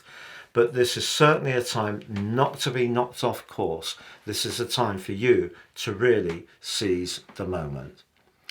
Leo, we found that 55% of people who watch my videos have not subscribed. If you're one of them, please do subscribe. Help to support this channel. And After you've subscribed, please click or tap on the bell notification symbol. It means every time I drop a video, you'll get an update. Thank you. Welcome Virgo to your in-depth monthly forecast for May 2024 for the ascendant, the sun or the moon. On the screen now, I'm showing the event chart right at the start of the month, which provides a backdrop of energy for the whole of May. So that dramatic climax to that conjunction between Jupiter and Uranus, which occurred in your sector of adventure and new experiences on the 21st of April, that's still very much to the fore as we begin this month. You can see on your chart wheel, Jupiter and Uranus, they're right at the top of your chart. Now, of course, the sign of Taurus is a sister earth sign for you, and Venus, the ruler of that sign, moved into Taurus as last month came to a close on the 29th. So new experiences and travel and expanding your horizons does remain a theme for the start of this month at least. But you can see in the 6th house, which is very much in keeping with the core archetype of your sign, an appreciation of responsibilities, being aware of responsibilities, taking care of the details. You have Pluto, the planet of change. The 6th house can also be about work, but also obligations. And the moon is very close to Pluto at the start of this month. So I feel that when it comes to what people expect of you, there may be a greater sensitivity if there is an expectation without necessary an acknowledgement of just how hard you work and what you put in. So if you're feeling a little bit trapped in to your routines at the start of this month, even if in the past they've been comforting for you, it may be something that you're wanting to push back against.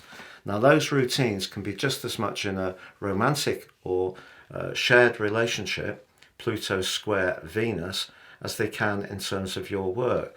Later on the first day of this month, the moon moves forwards and that squares up to the sun as well.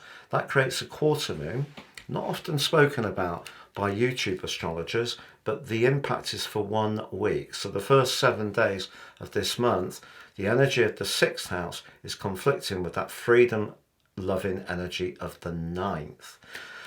So what does that suggest? Well, I feel if you are in a job that's become too humdrum, too routine, too predictable, it may be something that even if there are attractions to that slowly but surely you're being pulled towards reconsidering.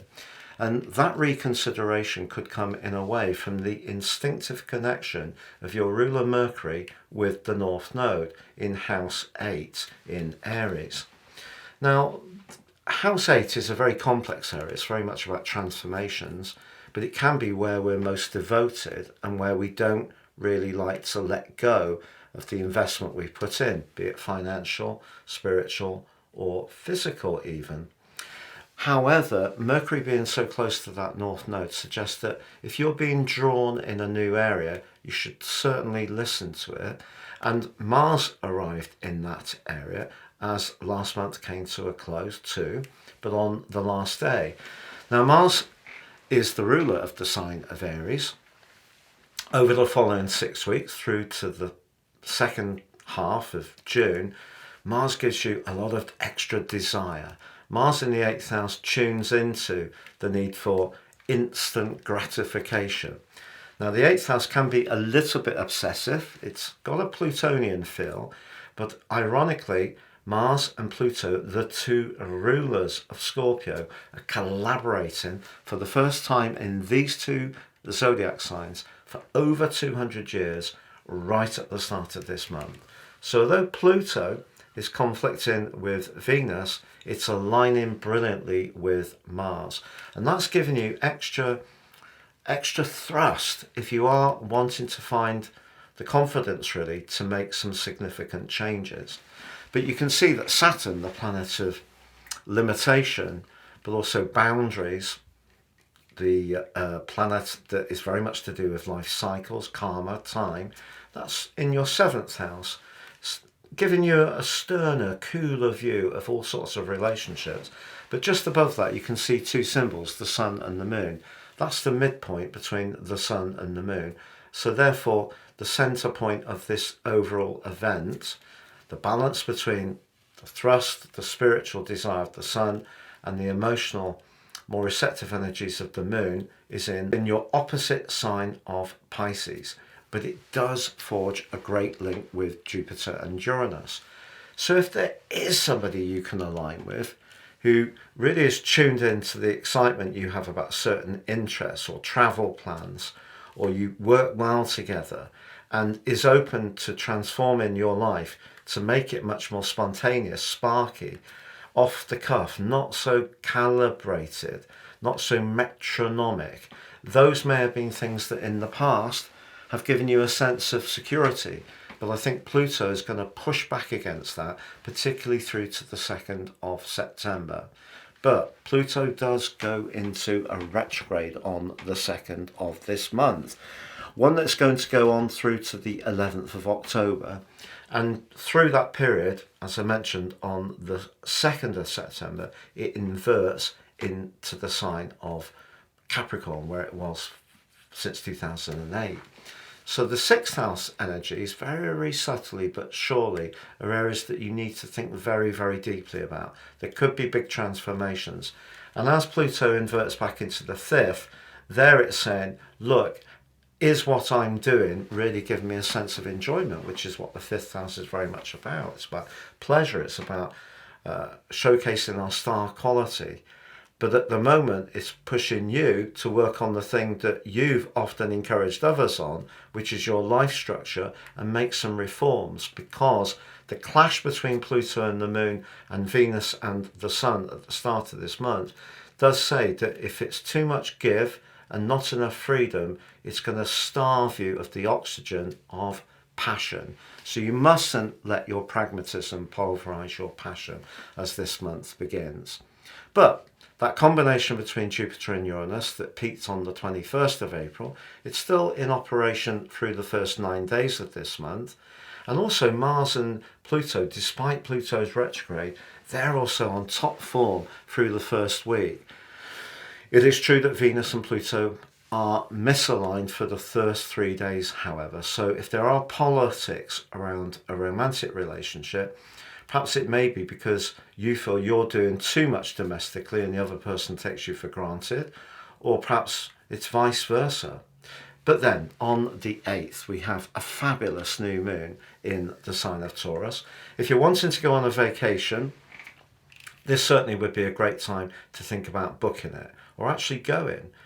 But if you go with someone that you feel really comfortable with, it's going to be an even better experience, because the new moon forges an almost perfect angle to Saturn. So although Saturn may have caused some cool moments around all sorts of relationships over the last year, if you're with someone that you feel that you can relate to in a way where you don't feel trapped, where you can retain your individuality, yet you can collaborate in a solid way that you both respect, what a great new moon to provide the platform for that. Your ruler comes out of the post-retrograde shadow on the 13th, and he snags around shared finances, or if you've been waiting for an invoice to be paid, or maybe it's an insurance payout, it should be complete by this time. The 15th, Mercury sees a dart into Taurus, joining up with the gang there, Venus, the Sun, Uranus and Jupiter. And again, that's being very provocative in terms of making your life more stimulating. Again, Pluto provides an influence which could suggest someone's going to remind you, again, if you're wanting to be freer, hey, what about this, which could make you feel more resentful. But by the 20th, the sun actually climbs right to the top of your chart. And if this desire to change things up is not just in your personal situation and interest, it is actually to do with your employment situation. If you do want to make some physical changes, whether it's to where you live or you apply for a new job in a new environment, perhaps a job that has more responsibility, Do not underestimate your people skills in the interview process, because in week 3, Venus and Jupiter, the two planets of fortune, come together in an extremely lucky way. If you are traveling during that time, it could be a very enriching experience indeed. But on the 23rd, they become exact. So if you do have an opportunity to meet someone influential on that day, which is also a full moon, why not? Also, Venus is actually moving that day itself into Gemini, and then on the 25th Jupiter climbs to the top of your chart to join up with Venus and the Sun, and all three are reflecting back to Pluto in a very constructive way. Also, when the Sun moves into Gemini, it is instantly connecting to Pluto in a constructive way. So Pluto at the start of the month and in the square with your ruler on the 15th can definitely ask some questions, but later on in the month it suggests if you're trying something that really fits your ambitions in the right kind of way, or you're doing something more creative, or you're mixing with people that are much more charming to be with, then that's really going to be exactly what you need to feed your passion as this month draws to a close. It's been a real pleasure being with you, Virgo. We did some research and found that 55% of people who watch my videos are not subscribers. If you're one of them, please help this channel to grow by clicking on that subscription button now, and also tapping the bell and notification symbol. Every time I drop a video, you should get an alert from YouTube. But have a great month, take care, and goodbye. Welcome Libra to your in-depth monthly horoscope for May 2024 for the Ascendant, the Sun or the Moon. On the screen now I'm showing the event chart right at the start of the month. This gives us an opportunity to see where the planets are spaced out in the sky. The big takeout is that Mars, the planet of passion, has moved into your sector of relating. That's really exciting because Mars is in its home sign. It will be through to halfway through June. It's going to make you feistier in terms of protecting your boundaries, but it's also going to add to your sex appeal. Mars is also forging an awesome link to Pluto, its co-ruling planet in Scorpio in your 5th house.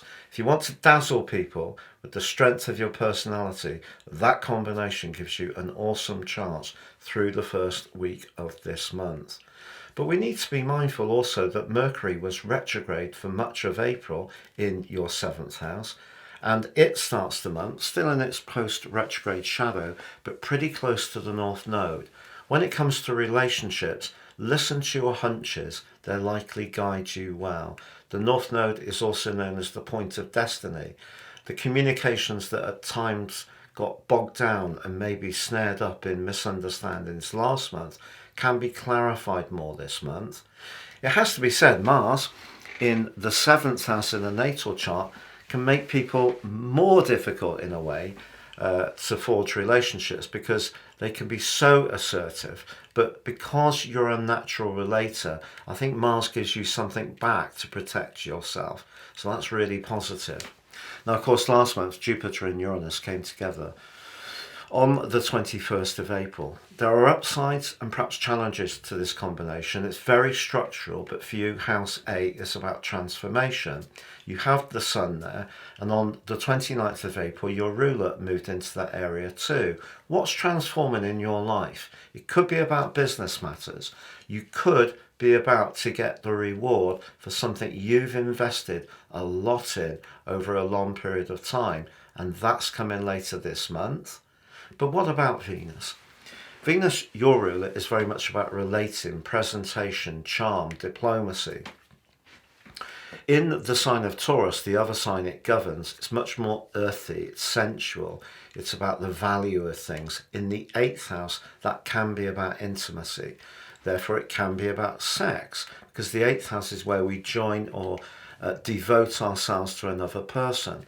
With Venus there, your passions could be running high, particularly as she's in a right angle with Pluto in your 5th house of romance.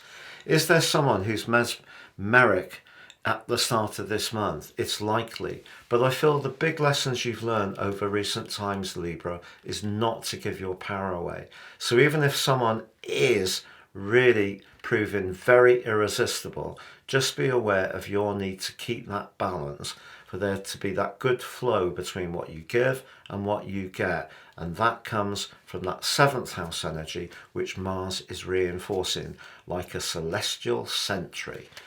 But we also can take the position of the moon, and you can see that's in house 5. The moon in the 5th house is very affectionate, warm, playful.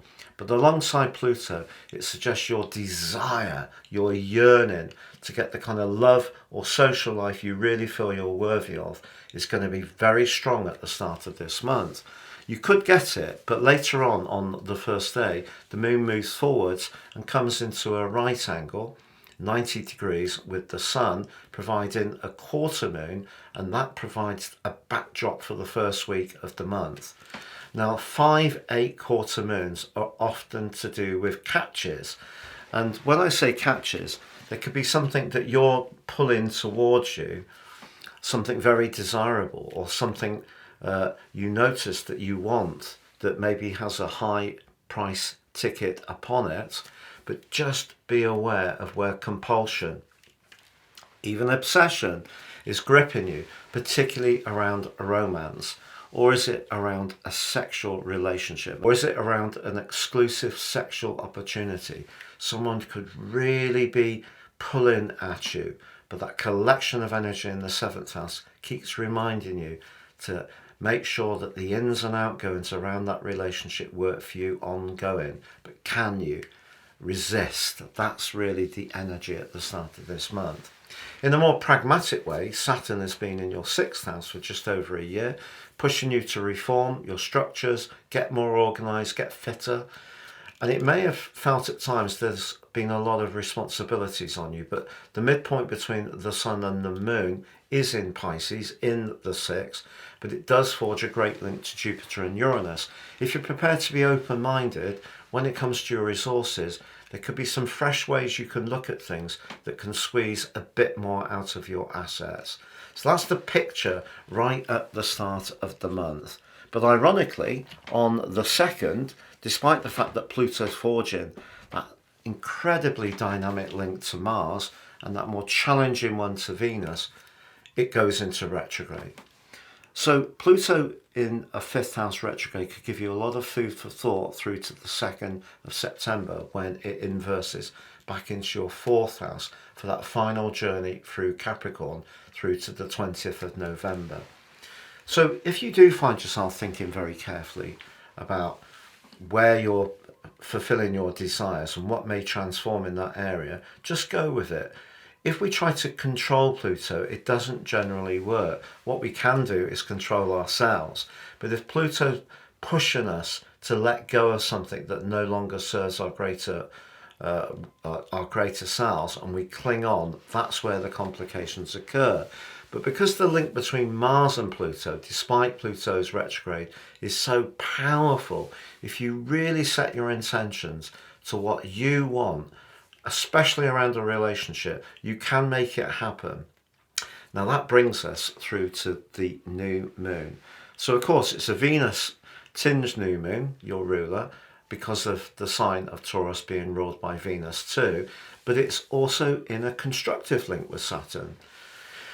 If there is some sacrifices you've made, or you've been working very hard at a business venture over the last year, you can start to see things shaping up in a much more productive way in the following month. Also, Mercury ends its post-retrograde shadow. Some information you've been awaiting or a communication with someone important will come to pass by then.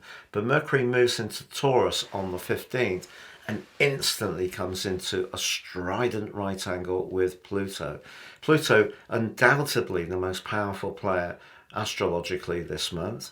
So again, Pluto in your 5th house is where you want something that makes you feel much more fulfilled. You know, whether it's around romance, whether it's creatively, whether it's around children. and Mercury in the 8th house is suggesting something needs to change. So to get what you want, you may have to evolve. That's really a big backdrop story of this month. But on the 20th, the Sun makes its way into the sign of Gemini, your sister air sign. This is fabulous because the last 10 days of this month are going to see things really open up for you. But in week 3, your ruler applies to Jupiter in a conjunction. These are the two planets of fortune.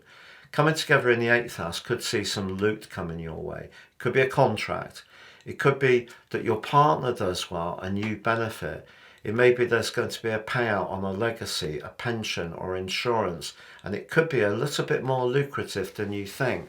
That can be a great time to sign a deal, to be honest. But also on the 23rd, Venus moves into the sign of Gemini. She's quick and flirty here for sure.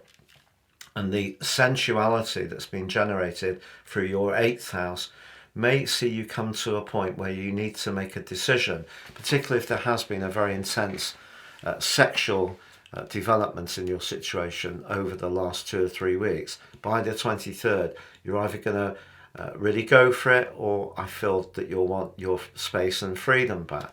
Also, Jupiter plays catch up with Venus on the 25th, returning to Gemini for the first time in 12 years. The 2 and the Sun are all angling back to Pluto in a very positive way.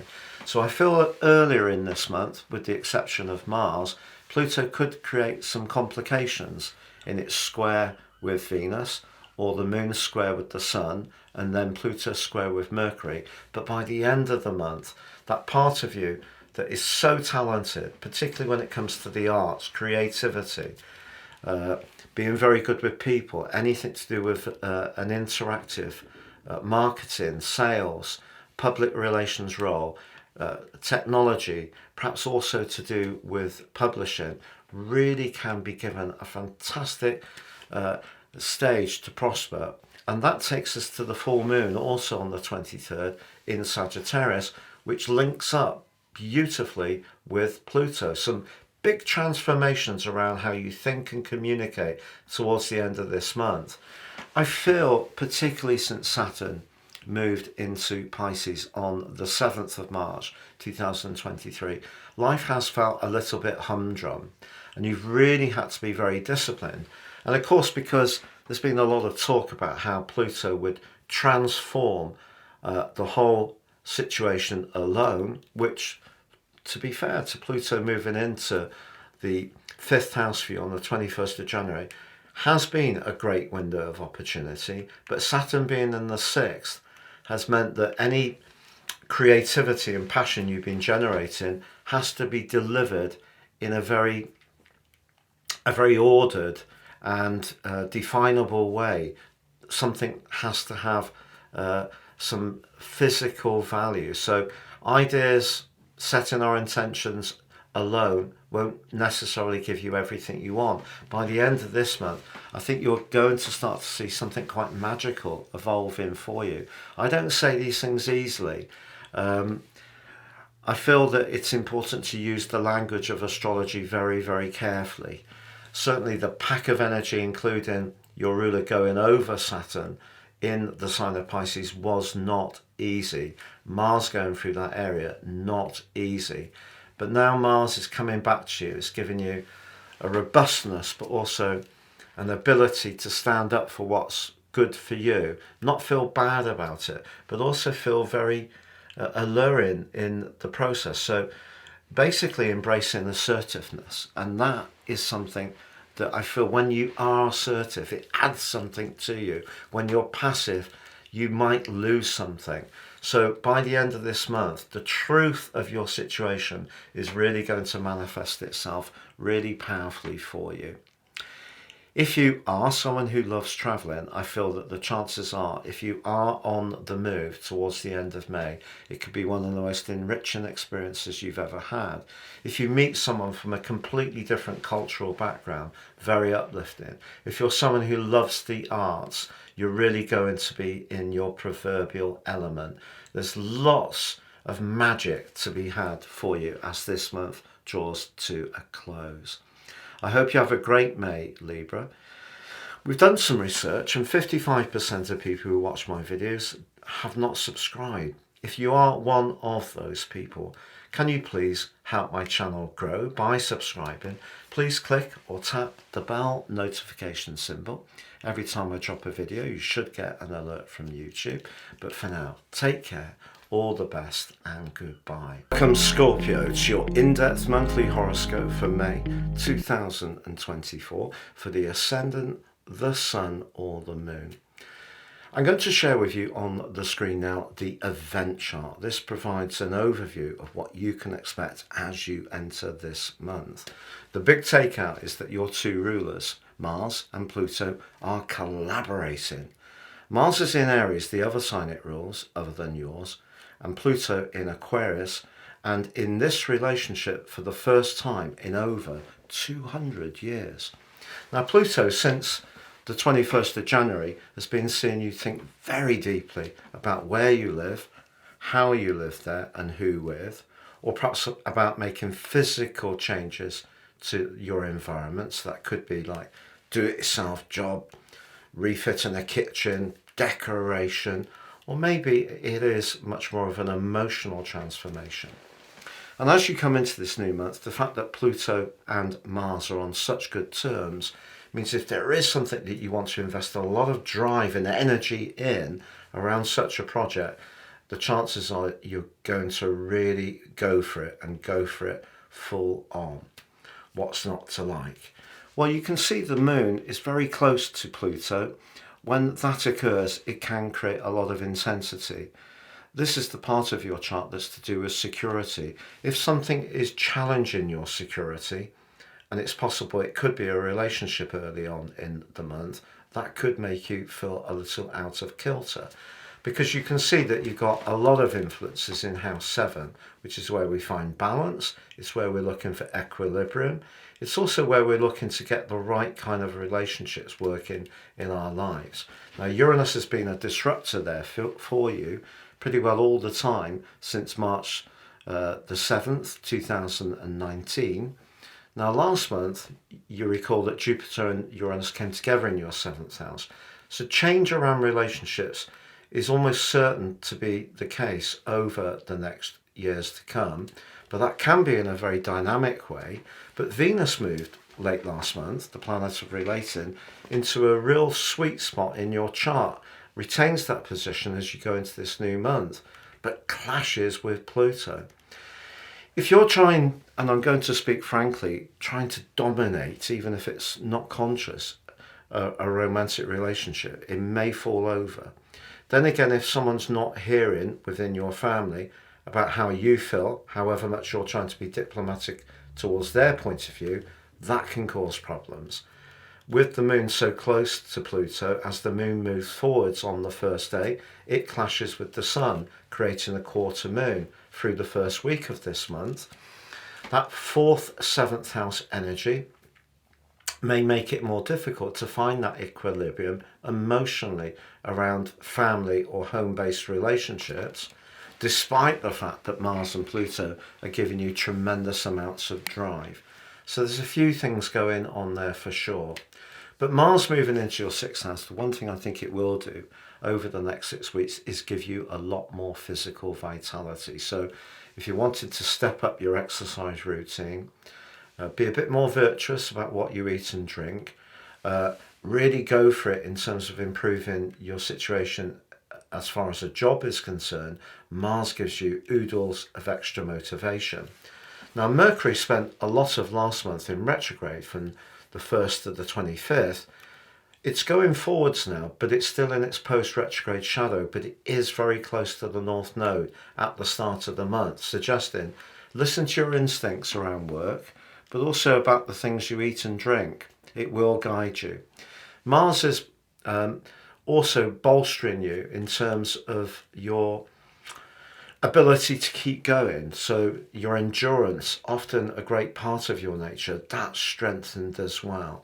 Because over the last year, it is possible that Saturn has at times been making you feel a little bit optimal, below par when it comes to your vitality. But as this month begins, the midpoint between the sun and the moon, so the balance of the chart, the yin and yang, that's actually in Pisces, your sister water sign, and forging a great link with Jupiter and Uranus. So if there is somebody that you're attracted to, and you can get over the politics of Pluto applying to Venus at the start of the month and the moon to the sun, the chances are that this could be really promising. And that is going to evolve later in the month for you, because I want to tell you then that on the 2nd, your ruler Pluto goes retrograde. And that's going to go on in retrograde through to the 11th of October. But from the 2nd of September, he inverts back into your 3rd house, very much to do with your interactions in your community, locally, neighbours, siblings, everyday communications. When Pluto goes retrograde, it's asking us to think much more deeply about what we can transform in our lives, but also what we may need to let go of. And because at the moment it's in the 4th house, are there certain emotional responses that are a bit hard programmed into you that aren't always useful? That's the existential question that Pluto asks you at the start of this month. But certainly in a practical way, if you wanted to get stuck in and make changes to where you live, you can achieve loads. Now on the 8th, we have a new moon.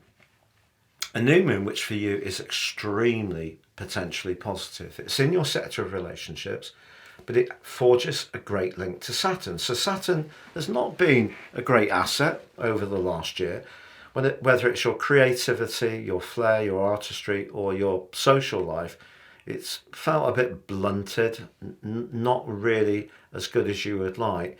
But this new moon in your sector of relating links very well to Saturn. So if there is someone you're seeing or you're involved with, whatever type of alliance, friendship, a business venture, or romantically, if there is a very good rapport between you and you each take your roles very seriously, this particular new moon can bond you together even more. The 13th sees Mercury end that post-retrograde shadow. Any niggles that have played a part since the first, well really, since the last 5 days of March, to be honest, about the 19th of March, in fact, that the pre-retrograde shadow began, those can unravel. But on the 15th, Mercury moves into your opposite sign. Now, I love Mercury in the 7th house because it promotes the idea of listening. Mercury in the 6th house can be a very brittle energy. If there has been times when you felt a bit stressed out, strung out, really not at your best over the previous 9 weeks, it would hardly be a surprise. Mercury going into the 7th house, even if people see things differently, because Pluto does challenge this transition, we can let it go a little bit more. Well, that's your viewpoint. Who am I to disagree? You're entitled to it. Whereas Mercury in the 6th house, we can split hairs over the most minor issues. So it does help us to let go a little bit and embrace equilibrium. Now the sun moves on the 20th into the part of your situation that's to do with transformations. But that's food and water to you, because your sign is very much about transformations. What those transformations are does depend on your unique situation.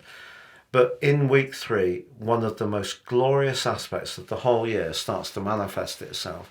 It becomes exact on the 23rd, when Venus and Jupiter align in an exact conjunction. That's where they're in unison, they're side by side. These are the 2 planets of fortune, but Venus is at home in Taurus. Taurus is about money, it's about self-worth. It, for you, is very sensual. It is very much to do with relating. Some good luck. If you go on a first date in week 3, but particularly on the 23rd, it could be really, really positive, particularly as you're surfing the energy of the new moon and Mercury in your 7th house. But then on the 23rd, we do have a full moon in the sign of Sagittarius.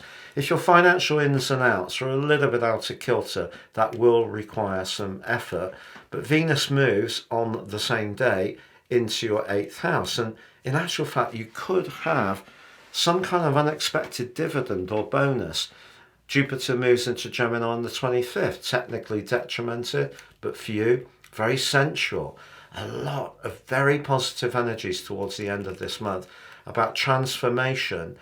Certainly if there is someone that you're very connected to, you could get an awful lot closer. You know, the archetype of your sign is that you're very preoccupied with sex. Now, I'm sure that there are some of you listening to this who might be thinking, oh yes, but that's the archetype. What this set of influences can do is engender within you that understanding, that deep spiritual understanding of transformation. So something can transform in a lucky way for you at the end of this month. Now, it could be you won't even know about it as this month comes to a close, that someone could make a provision for you in terms of a legacy future forwards. Maybe you're going to hear about this at the end of this month. Maybe you're going to have some fortune on an investment, a share dividend. Perhaps it's going to be an insurance payout. Some kind of bonus can come to you at the end of this month. It could be spiritual, could be financial, could be to do with a hot, intimate relationship. Just depends on what's going on for you personally. Now, as we turn through the end of the month, Jupiter applies to Pluto, but Venus applies to Pluto, and the Sun applies to Pluto, all at the end of this month. And remember, Pluto's transforming your emotional responses. Because you're very, very deep, but also very private, yes, you can opine on other people's situations in a very accomplished way. You're not usually so open about talking about your own. So there may be something that evolves towards the end of this month that really hits a sweet spot for you. And that evolution can be in a very, very constructive way. Now, of course, the 8th house can be things we do need to let go of. With Venus and Jupiter in the mix, even if you did bring a relationship to a close, I feel there's an opportunity here to do so in an amicable way. I'm not trivializing it and saying such a separation would be easy, but with these planetary influences involved, it's possible that there could be a level of conviviality that sometimes can be missing. You know, how many times do we hear about people breaking up and they start out being okay about it, and then the legals get involved, and then the letters start getting sent, and then angles start being found, and then the acrimony builds up.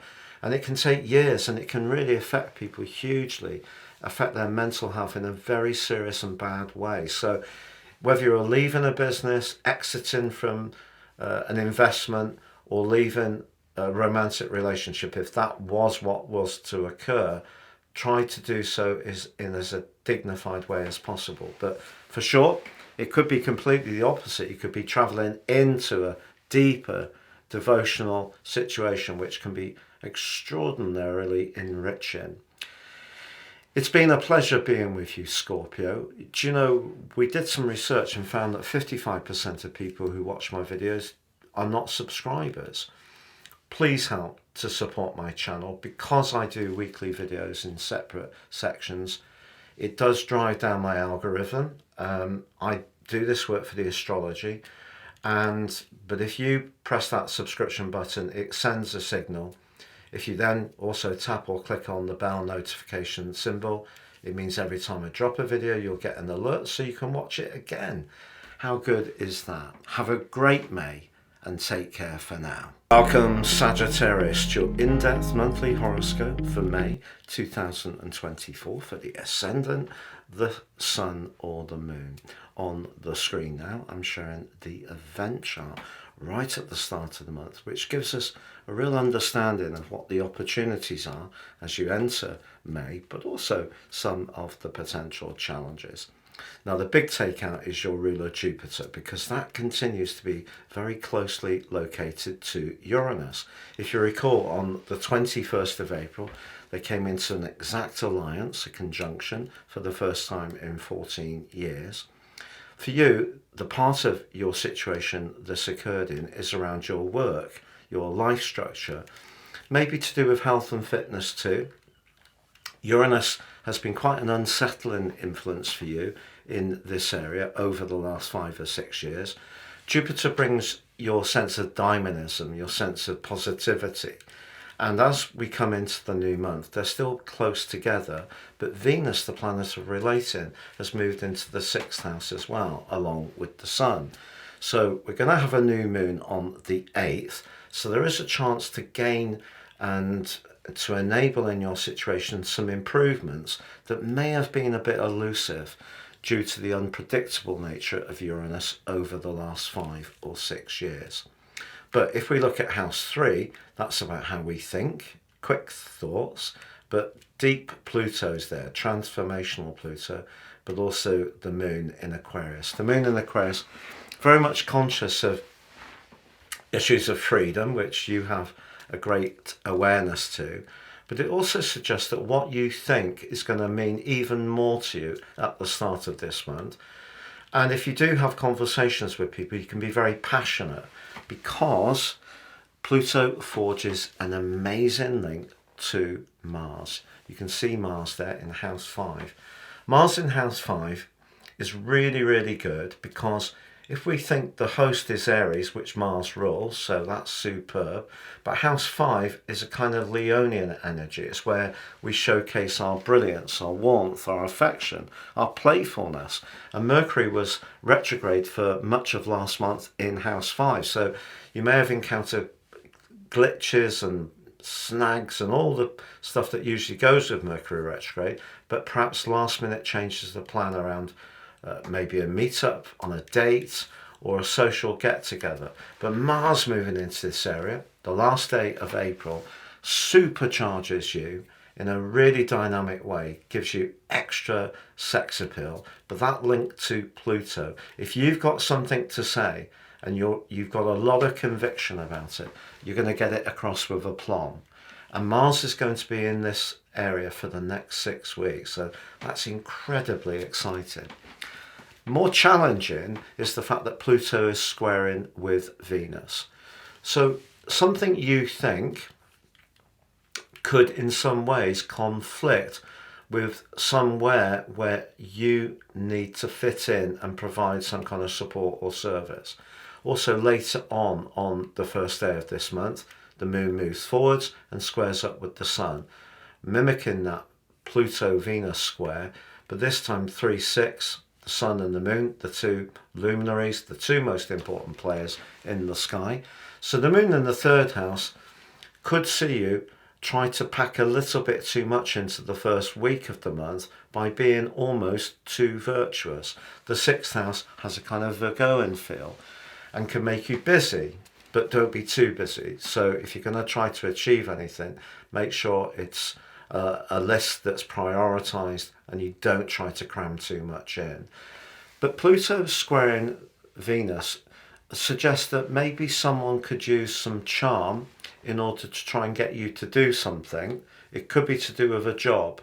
Then again, someone may offer you a job and it seems very good on the surface, but just watch if there are any snags and catches that are out of sight.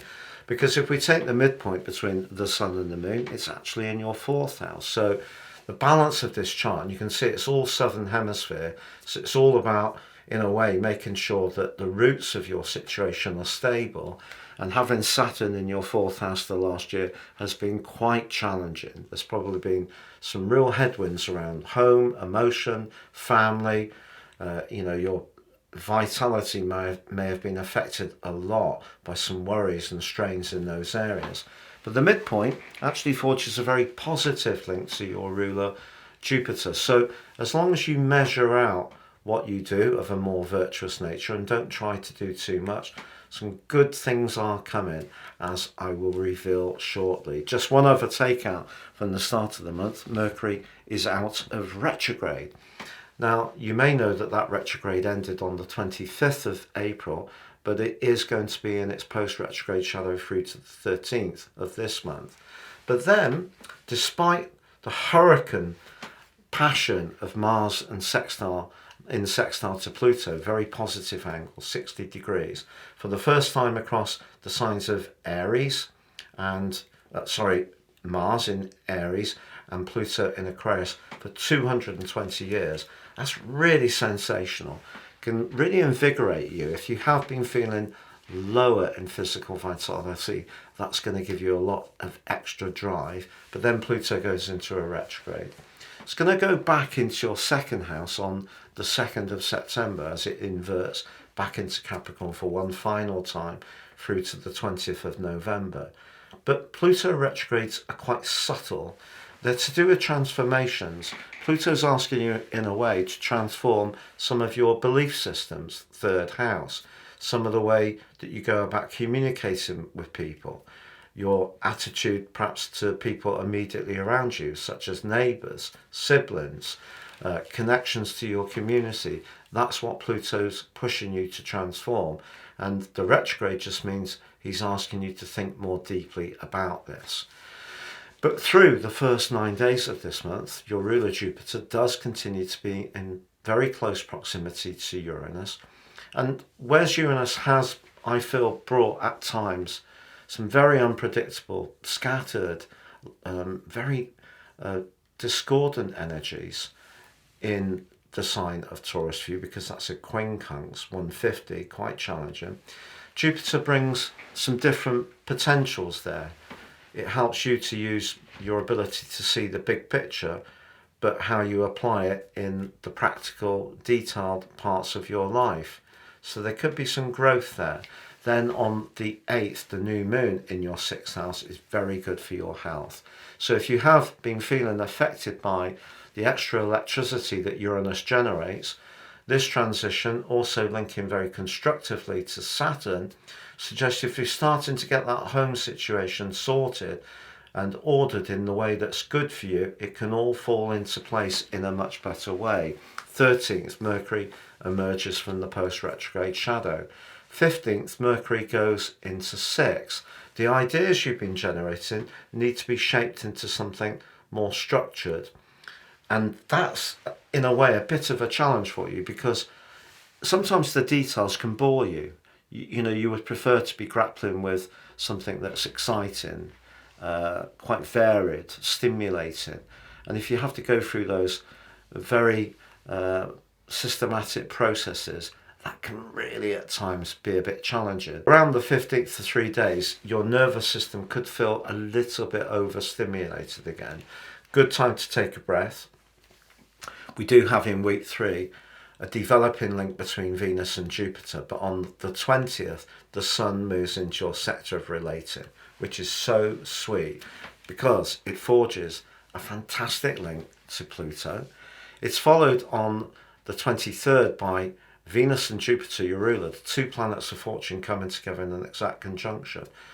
There could be good news around a pet, if you'd like to get a new furry friend. If you would like to meet someone romantically, it could be in the most absolutely unbelievably unexpected situation. You know, it could be a doctor's surgery, somewhere like that. You just start nattering with someone and the rapport can be instant. It may be someone through your work that you start to socialise with and find that even just as friends, you have a great deal in common. That's a very lucky conjunction. On the 23rd, however, Venus moves into your 7th house. Venus in the 7th house is her favourite location, even though for you it's in the flirty Gemini. It's certainly a spark, but it threads through that full moon in your sign. If you're not happy in a relationship, the chances are it's going to manifest itself through that full moon in the following 2 weeks. But your ruler Jupiter then moves into your 7th house. And whatever happens, I think you can see your situation as the Sun, Venus, and Jupiter and the full moon all link so dynamically to Pluto that you're thinking around all these areas of relating, getting the balance from what you need and what you're prepared to give, letting go of the relationships that don't work for you, but cementing in the ones that do. Some kind of magnificence can present itself at the end of this month in a very significant way. In fact, by the 3rd of June, as Jupiter and Pluto become exact in their trine, again, like the Sun and Venus, and Mars and Pluto early in the month, these are the first connections in these signs for 220 years. So a huge shift is going on. So in the bigger cycle, Saturn has been really pushing you over the last year to take your emotional situation much more seriously. Uranus has been disrupting your work, your life patterns, your health and fitness for the last 5 or 6 years. but all of it can start to fall into place by the end of this month. But particularly if you're relating to the people who really get you, who really understand that part of your nature that loves to be free-spirited. Because if you think about it, the conjunction between Jupiter and Uranus, Jupiter rules your sign, Uranus is the modern ruler of Aquarius. You both love freedom, but in the 6th house, if you've been in a job that's so stupefyingly boring and dull, what you're being asked to do is to connect with people who really will receive your energies in a much more constructive way.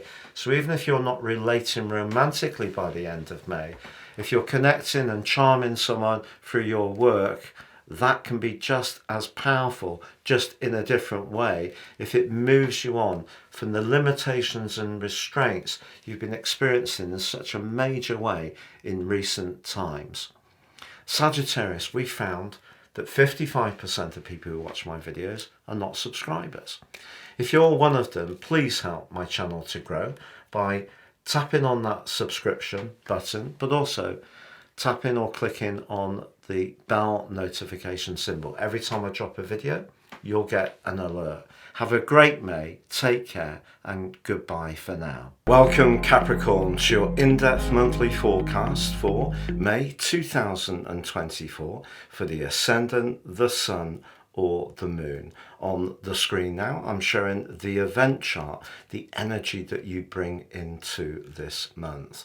We need to be mindful of the position of your ruler, Saturn. That continues in house 3, where he's been for a year. So that's really been pushing you to be mindful of your interactions on a daily basis. But you also have the midpoint between the Moon in Aquarius and the Sun in Taurus in the sign of Pisces 2, house 3. So those everyday communications can be blessed. This energy is the balance of the more receptive vibe of the Moon and the more go-getting energies of the Sun, but it links brilliantly to Jupiter and Uranus in your personal 5th house. 5th house energy is where you can really showcase your talent, your sparkle. And of course, we've just had that glorious conjunction between Jupiter and Uranus on the 21st. And they're still in touch this month for the first 9 days. But Venus, the planet of charm, but also of relating and money, has returned back to Taurus. And because it's a fellow Earth sign like yours, there's a mutual receptivity. So that 5th house energy is really encouraging you to demonstrate this month your talents and flair. But of course, we have had a lot of energy in the 4th house, how we feel, our immediate world and environment. And Mars, the planet of thrust, moved into that area as April came to a close. Now, Pluto is going to be incredibly influential this month. He was, of course, with you for all but 11 weeks until the 21st of January, since 2008. He goes into a retrograde on the 2nd, which takes him back into your sign on the 2nd of September through to the 20th of November. But you can see Pluto is very close to the Moon as this month starts. So the Moon in Aquarius can be more outspoken. Pluto here in this combination could see you feeling much more attached in terms of your emotions to your self-worth or your financial situation. But both of them are squaring up to Venus. And it's possible that this could give you a little bit of an urge to be more extravagant. But also, if there is someone that you're interested in romantically, I wouldn't at this stage, if it's fairly new, resort to any grand gestures. For sure, you may want to spoil someone that you know much better, but if there is someone who has had a tendency to lean on you for financial support, as the Moon moves forwards on the 1st of May, it too squares up with the Sun along with Pluto square with Venus. And that quarter moon provides a backdrop for the first week of the month. So that second, fifth house energy is interesting. The fifth house can be where we could be more demonstrative, affectionate, particularly with Venus's help, but it's also the sector of speculation. And if you do fancy a flutter, well, perhaps that's something you'll decide to go for. But I wouldn't be too free and easy with your resources early on in the month. However, having Venus in its home sign of Taurus is a really lovely thing, and it is going to be moving forwards this month in a very influential way. But Mars, a planet which rises in your sign, so you have a real feel for the value of Mars, that's moved into your fourth house, and you can see it's right down there at the bottom of your chart, the nighttime part of your situation. The great thing about Mars at the start of this month, it's going to be in Aries for 6 weeks, which of course it rules, is that it forges an amazing link with Pluto. So Pluto, for sure, its square with Venus can create situations where there may be some strings attached to a romantic or a financial situation, but Pluto applying to Mars is neat willpower. And if there is something you want to reform in terms of your home that hasn't quite got finished through the transition of the sun and the total solar eclipse, Mars moving here gives you extra urgency. The problem is that Mars in the sign of Cancer, which is a kind of fourth house energy, can be very picky and a little bit defensive. So just watch that. But if you did want to keep going forwards with a do-it-yourself project, or refitting a kitchen, or painting and decorating, Mars, supported by Pluto, will give you lots of drive. Also, if you've ever thought of working from home or providing a service in your local community, that too could be something that would work well with this set of influences. Now, of course, Mercury spent much of April in a retrograde in your fourth house. So if you have been waiting for a tradesperson to turn up to finish a job, hopefully they did make it by the 25th when Mercury went direct, but it doesn't come out of its post-retrograde shadow until the 13th. So there may still be something that's lagging that Mars can bring that extra sense of dynamism to move it forwards. But it is true that Mercury is very close to the North Node. And when it comes to your emotional world, just being really in touch with your senses, your more psychic antenna, if you like, could really be very, very helpful. Mercury in the fourth house has a tendency to see us circulate worries in our minds, but find it more difficult to share them with other people. But Mercury will be moving forwards on the 15th into your fifth house. That's very positive in itself, although it will clash with Pluto. So Pluto is starting to weave into this month in such an important way, and that retrograde on the 2nd is still involved in the square with Venus through to the 3rd, and it's still in an amazing link with Mars through the first week, and we have that quarter moon for week 1 too. But Jupiter and Uranus are in touch within 3 degrees through to the 9th, but on the 8th we have a very influential new moon. New moons are a great opportunity to set our intentions. I feel since Uranus has been in your fifth house full time since March 2019, that your qualities in terms of artistry and flair and being a bit edgy, something you're not so much known for, have actually been given a platform to thrive. But have you always felt comfortable seizing that? If that more conservative side of your nature has held the upper hand, Uranus's link with Jupiter is a very encouraging one, and now Venus and the Sun are supporting them, and then with the new moon as well. If you really have got something that helps you to shine and demonstrate your charisma, this can be an amazing month ahead. And part of the reason for that is that Saturn, your ruler, links in and anchors that new moon in an absolutely perfect way. So it's almost exact as well. So Saturn comes back to you after perhaps being a little bit challenging over the last year. You may have at times doubted some of the ideas you've had, or maybe there have been tensions with neighbours, or you found the world of tech quite frustrating at times, which wouldn't be a surprise. It can be very frustrating. But certainly those quick, short conversations the third house is influencing, Saturn may have brought a little bit more of a blunt instrument at times. So the fact that Saturn now is very supportive around some of the things that you want to do that show your flair or are to do with fun. So if you met someone over the next month romantically that you really liked, and it felt that they were a solid citizen, someone that you could respect with, you know, some values rooted in the type of good manners and reliability that you can appreciate, then this could be something that, you know, hangs around and gains roots with Saturn's help. But that brings us to the 13th. Mercury comes out of that post-retrograde shadow. You should get total clarity then. On the 15th, moves into a much more outgoing and bubbly area. You could find your sense of humour sparks back into life because Mercury's been in the sign of Aries for 9 weeks. And 9 weeks in the 4th house, that ain't easy. So moving into the 5th is definitely a time to celebrate, feeling a bit more playful, but it is in a tight right angle with Pluto. Not the best of days to have a discussion if you've got a different value system to a friend, a partner.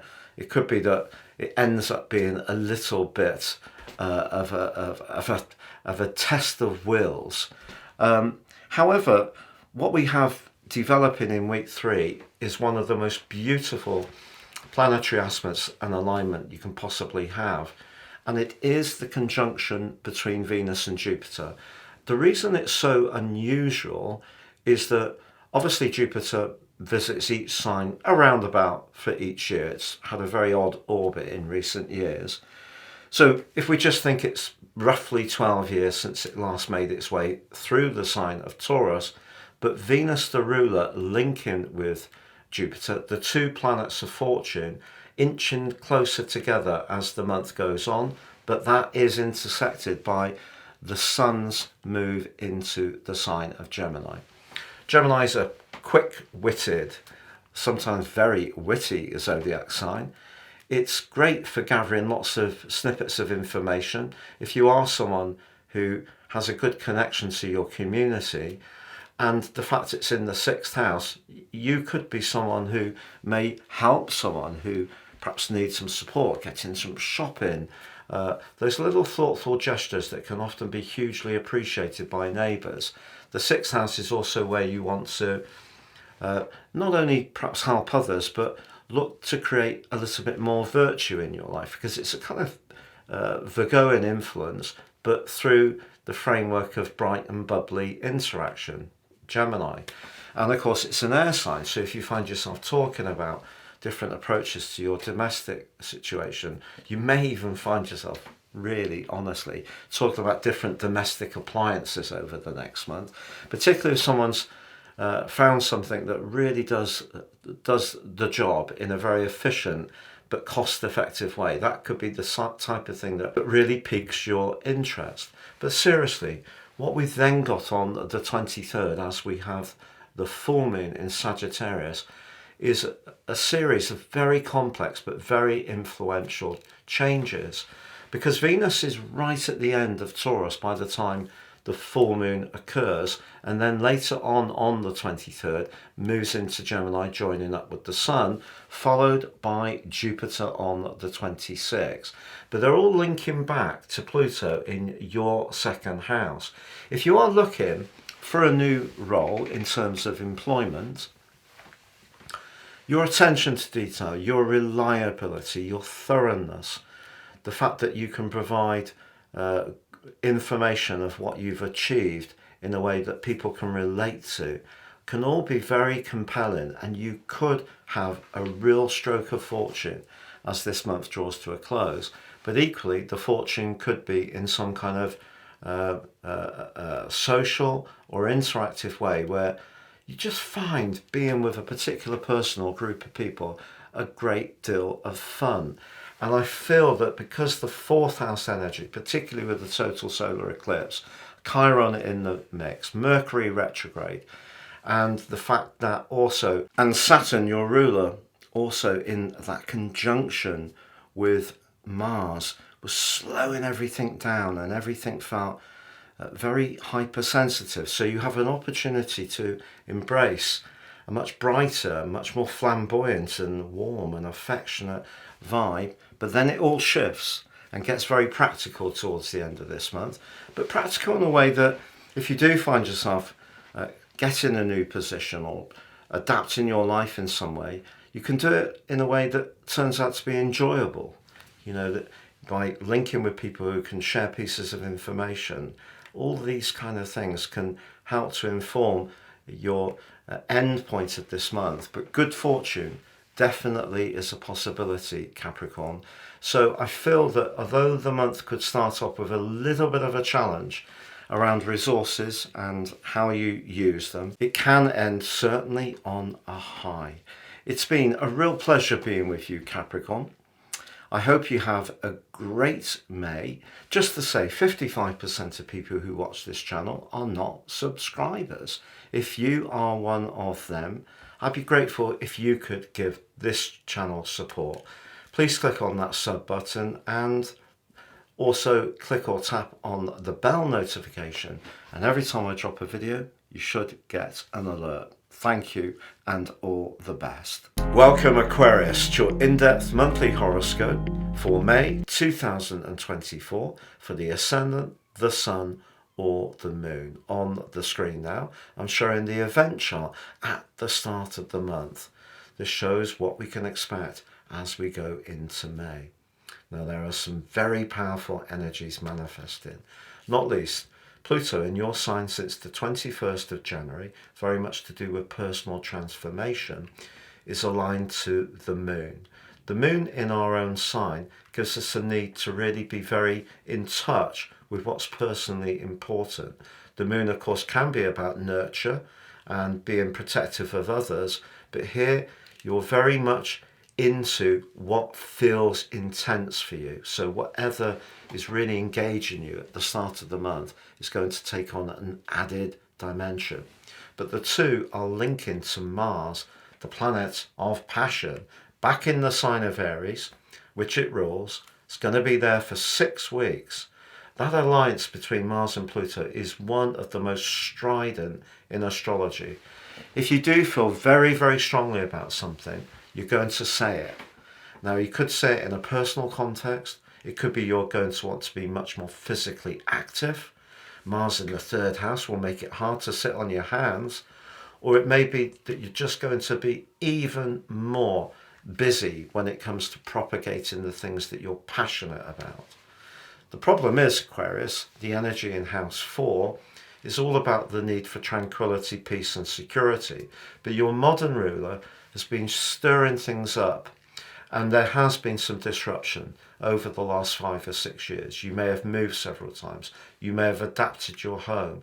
There may have been some relationships emotionally that have broken down, that you've had to liberate yourself from because they just weren't working. Or there may have been some new people who have come in, but not necessarily stuck around.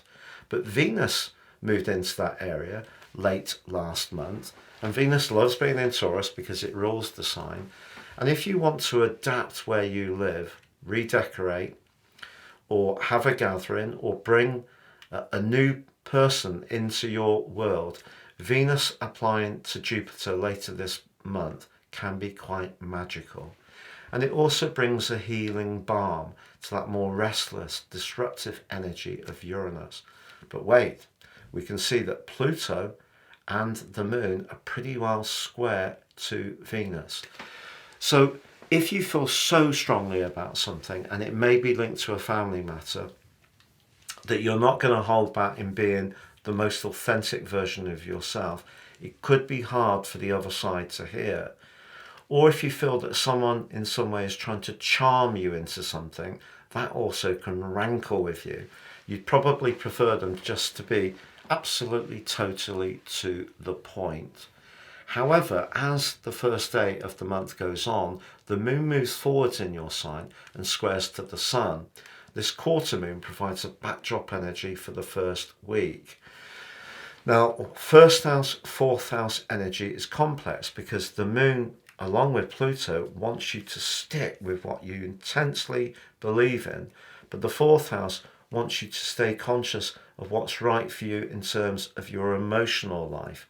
And sometimes our desire to manifest our individuality may go against our own best interest. So just be conscious of that. If something comes up where you need to have a really big discussion about it, your skill as a communicator, because you are an air sign, suggests you can get across your point with great conviction. But if you are a little bit too forceful, it could affect a close relationship in some way. Now, ironically, despite Pluto being so much in the thick of the celestial action at the start of this month, he does go into a retrograde on the 2nd. But this is really important because it's going to go on through to the 11th of October, but the 2nd of September sees Pluto inverse out of your sign. It's going to be back in Capricorn through to the 20th of November. Through that period, some stuff that you had been dealing with could come up again, and it may be stuff to do with just how trustworthy some people are, how much you can rely on certain players. There may be some people that you are exposed to who may not be particularly good for you, whether it's energetically, spiritually, or physically. So just be aware of that. Or you could find yourself tempted to go back into some old patterns of behaviour that are more fearful. But despite Pluto's retrograde, it is forging that super energized angle to Mars. If you have been a little bit of a born-again couch potato through the winter months, if you're in the north, then Mars in a sextile to Pluto could make you much more active. I certainly intend to embrace that energy. But that takes us through to the 8th. Jupiter and Uranus are still very close together through the first 9 days of this month, but that new moon, although Jupiter and Uranus are pretty close to the position of the moon, it's actually Saturn, your traditional ruler, that connects to the moon really well. If that point earlier in the month where you really felt you had to speak out, whatever the consequences, did pass off, you got through it, someone accepted the sincerity of what you were saying, then from the 8th you have an opportunity to bring a lot more stability to your emotional life than you've been able to think of or even contemplate in recent years. And it's because the new moon links so positively to Saturn. Also, going back to the chart world, just to mention the midpoint between the Sun and the Moon is in Pisces, just like Saturn. Saturn has been creating some headwinds around your self-worth, your self-value, your everyday finances since March last year, but the midpoint is in that part of your situation, the 2nd house, and actually links very productively to Jupiter, growth, optimism, fortune, and Uranus, change, fresh ideas and innovation. So something that's important to you can shift in a way that gives you the stability but can still see you making progress in terms of adapting and growing. But by the 13th, Mercury ends its post-retrograde shadow. The cross wires, the technology challenges, I've had a few that presented themselves in April can make way. But on the 15th, Mercury moves into the 4th and it immediately is challenged by Pluto.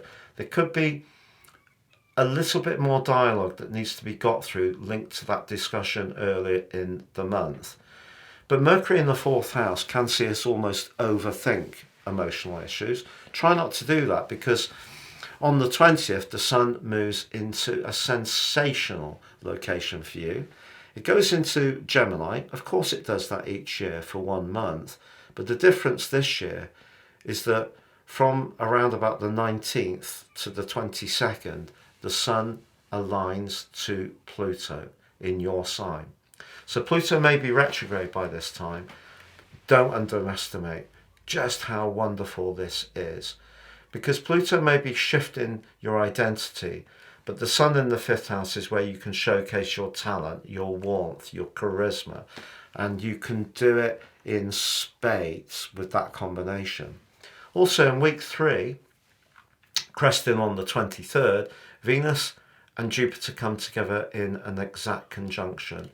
All that you've gone through since Uranus moved into Taurus, first of all for 5 months in 2018. I don't know if you remember it, but because Mars went into Aquarius and then went into its once every 2 years retrograde, it meant that Uranus and Mars were in a very abrasive right angle. And that was a time when you may have found that there was a lot of tension in your emotional life, family situation, or where you lived.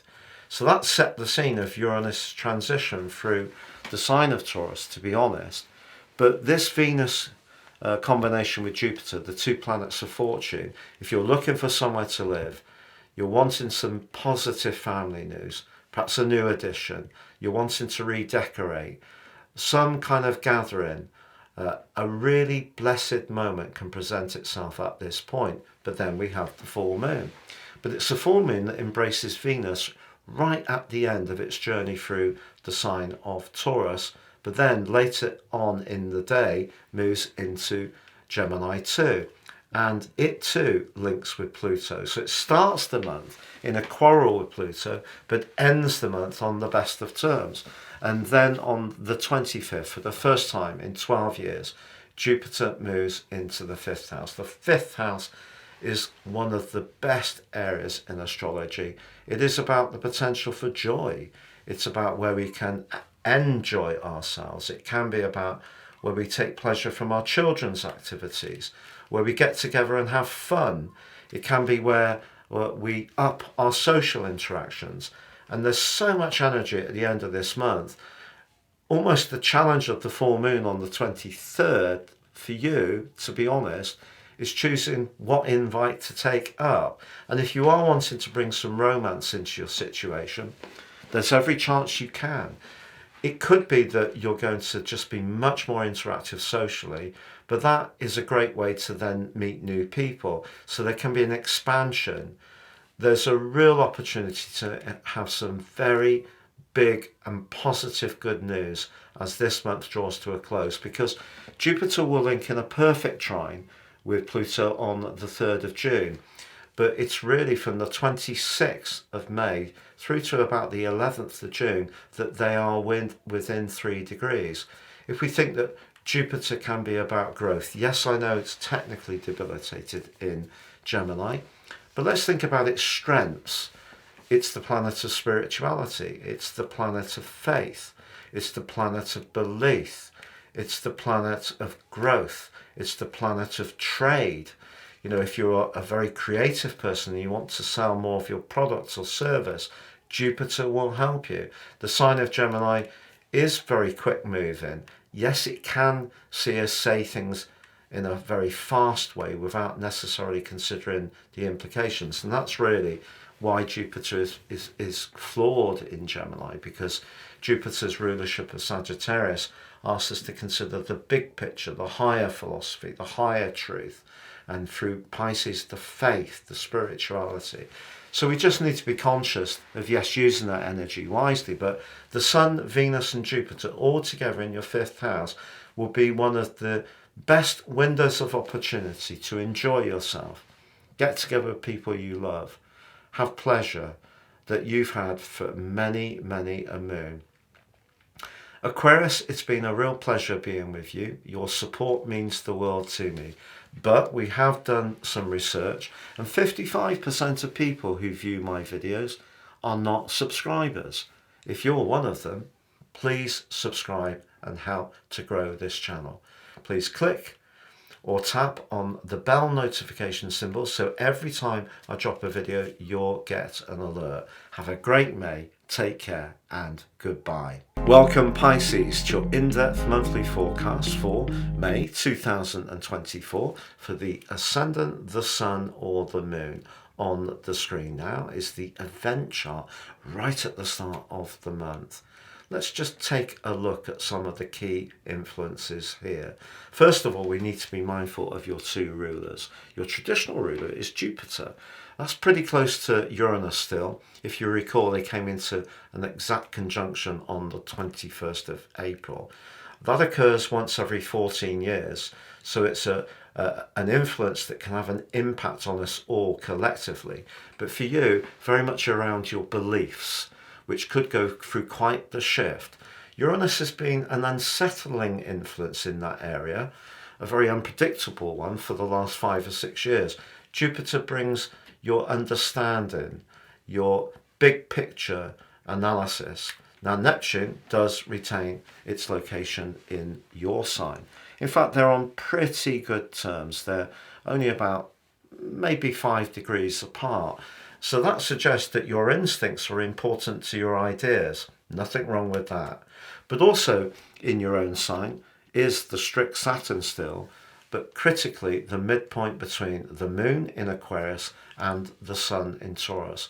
The midpoint is the yin-yang of this particular event. If we think the sun is very much about what we want to go for in a very direct and immediate way, it's where we're directed in a sense. The moon's much more to do with where we're reflective and we're deploying our perceptions and protectiveness. And that moon is in a sheltered location, the 12th house, very close to Pluto. That suggests some emotions could get stirred up at the start of this month, but the midpoint is in your sign and forging an amazing alliance with Jupiter, your ruler. So it's important, even if some stuff does come up that's rather delicate, with Pluto square to Venus, now back in Taurus, 29th of April, it rules Taurus. That brings a little bit more calm and diplomacy to your everyday communications. But Pluto suggests some unspoken, perhaps even secretive stuff could come into the open around a romantic relationship or a financial matter. But the moon is going to move forwards on the first day and applying a square to the sun. 12th, third house energies are not easy. The 12th house is where we become much more conscious of who we can't rely upon. It's also deeply psychological because Pluto is the planet of power but also of revelations. Maybe something will surface that is going to trigger a tenderness within you. But because of that midpoint forging such a great angle to Jupiter, you must keep the faith, because as this month goes on, the power of your words and the power of your intent is definitely going to be intensified in a very positive way. Now, Mars has also left your sign. That occurred on the 30th of April, and it's moved into Aries, which it governs. It's going to be there for 6 weeks. Mars loves being in Aries because, of course, it's a fire sign, and Mars is all about action, listening to our instincts and going for it. And actually, Mars is forging a terrific link with Pluto, which shows that 12th house energies doesn't all have to be linked to that concept of secret enemies. It can be what we're doing behind the scenes. It can be to do with research, taking soundings, just thinking very carefully and deeply about what we want. So the things that you're doing that are more subtle can still have a powerful impact, particularly around your finances and through the first week of this month. So that's the story as we come into the month. Also, Mercury, which was in that retrograde from the 1st to the 25th, is no longer. So a financial issue that seemed a bit scrambled or you were unsure about should start to clarify. The post-retrograde shadow ends on the 13th of this month, and then Mercury moves up the gearbox, moves into Taurus to join up with Venus, the Sun, Uranus and Jupiter, and the pace of life will get faster. But that takes us to the 2nd of this month, Pisces, when Pluto goes retrograde. It's going to be retrograde through to the 10th of October. And on the 2nd of September, it's going to invert back into your 11th house. So some of the psychological challenges you may have been experiencing, or a sense of isolation since the 21st of January, or for the 11 weeks of its transit last year from the 27th of March to the 11th of June, can make way, and you may find yourself reconnecting to someone you've not been in touch with for a while. But of course that is a bit down the track. But essentially, Pluto's retrograde doesn't stop the fact that it's squaring up with Venus, but also in a tremendously motivational link with Mars.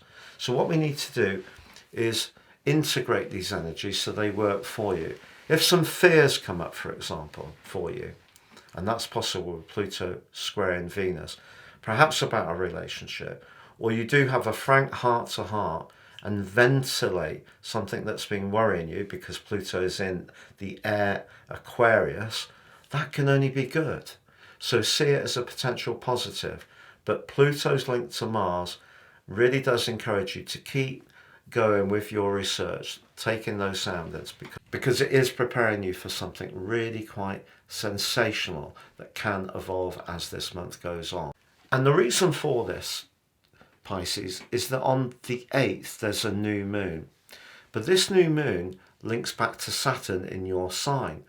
Now, Saturn may have been a tough old influence in terms of your energy over the last year, particularly if you're born early in the sign of Pisces, so the first 10 degrees, the first decan. You may have felt that your vitality was affected, your enthusiasm.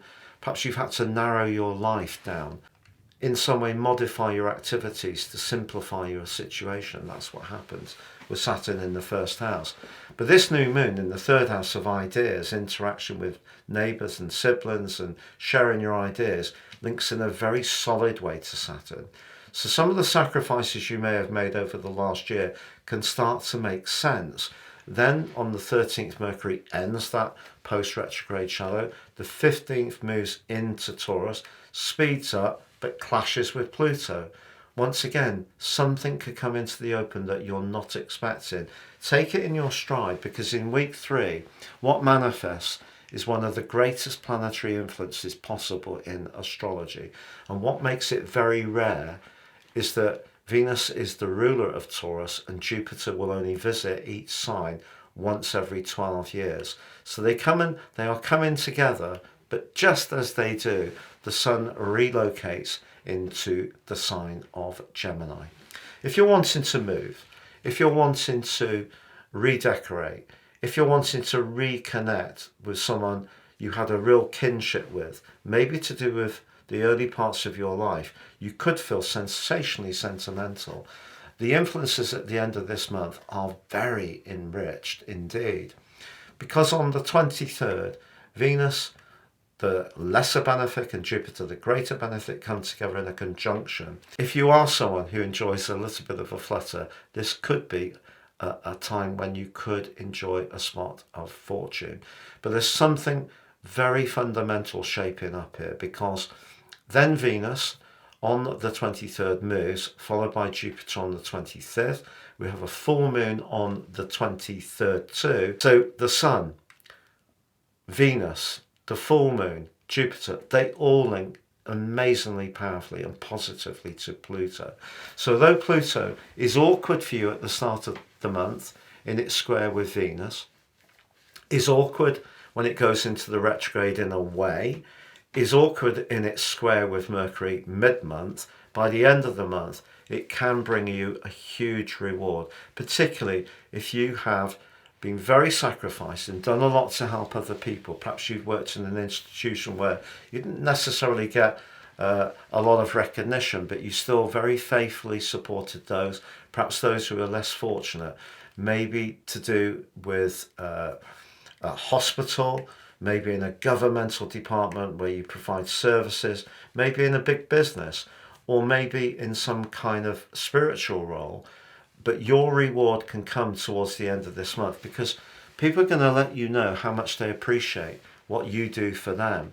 But also the rewards could be a change of residence, an upgrade in your physical environment. So that could be new furnishings, decorations, a refit of some kind. some kind of evolution within yourself deeply in terms of your relationship with your own emotions.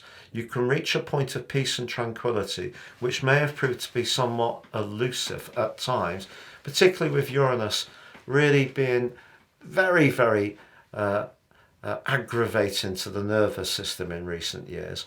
But something very sweet can come to pass at the end of this month. It could be a beautiful family reunion. Whatever it is, it's all about the more nurturing, kindly, and tender part of life will give you a great sense of tranquility and peace as this month draws to a close. It's been great being with you, Pisces. I hope you have a wonderful May. Did you know we've done some research and 55% of people who view my videos are not subscribers? If you are one of them, please support the channel. Please click on the subscription button and click or tap on the bell notification symbol. Every time I drop a video, you'll get an alert. Thank you.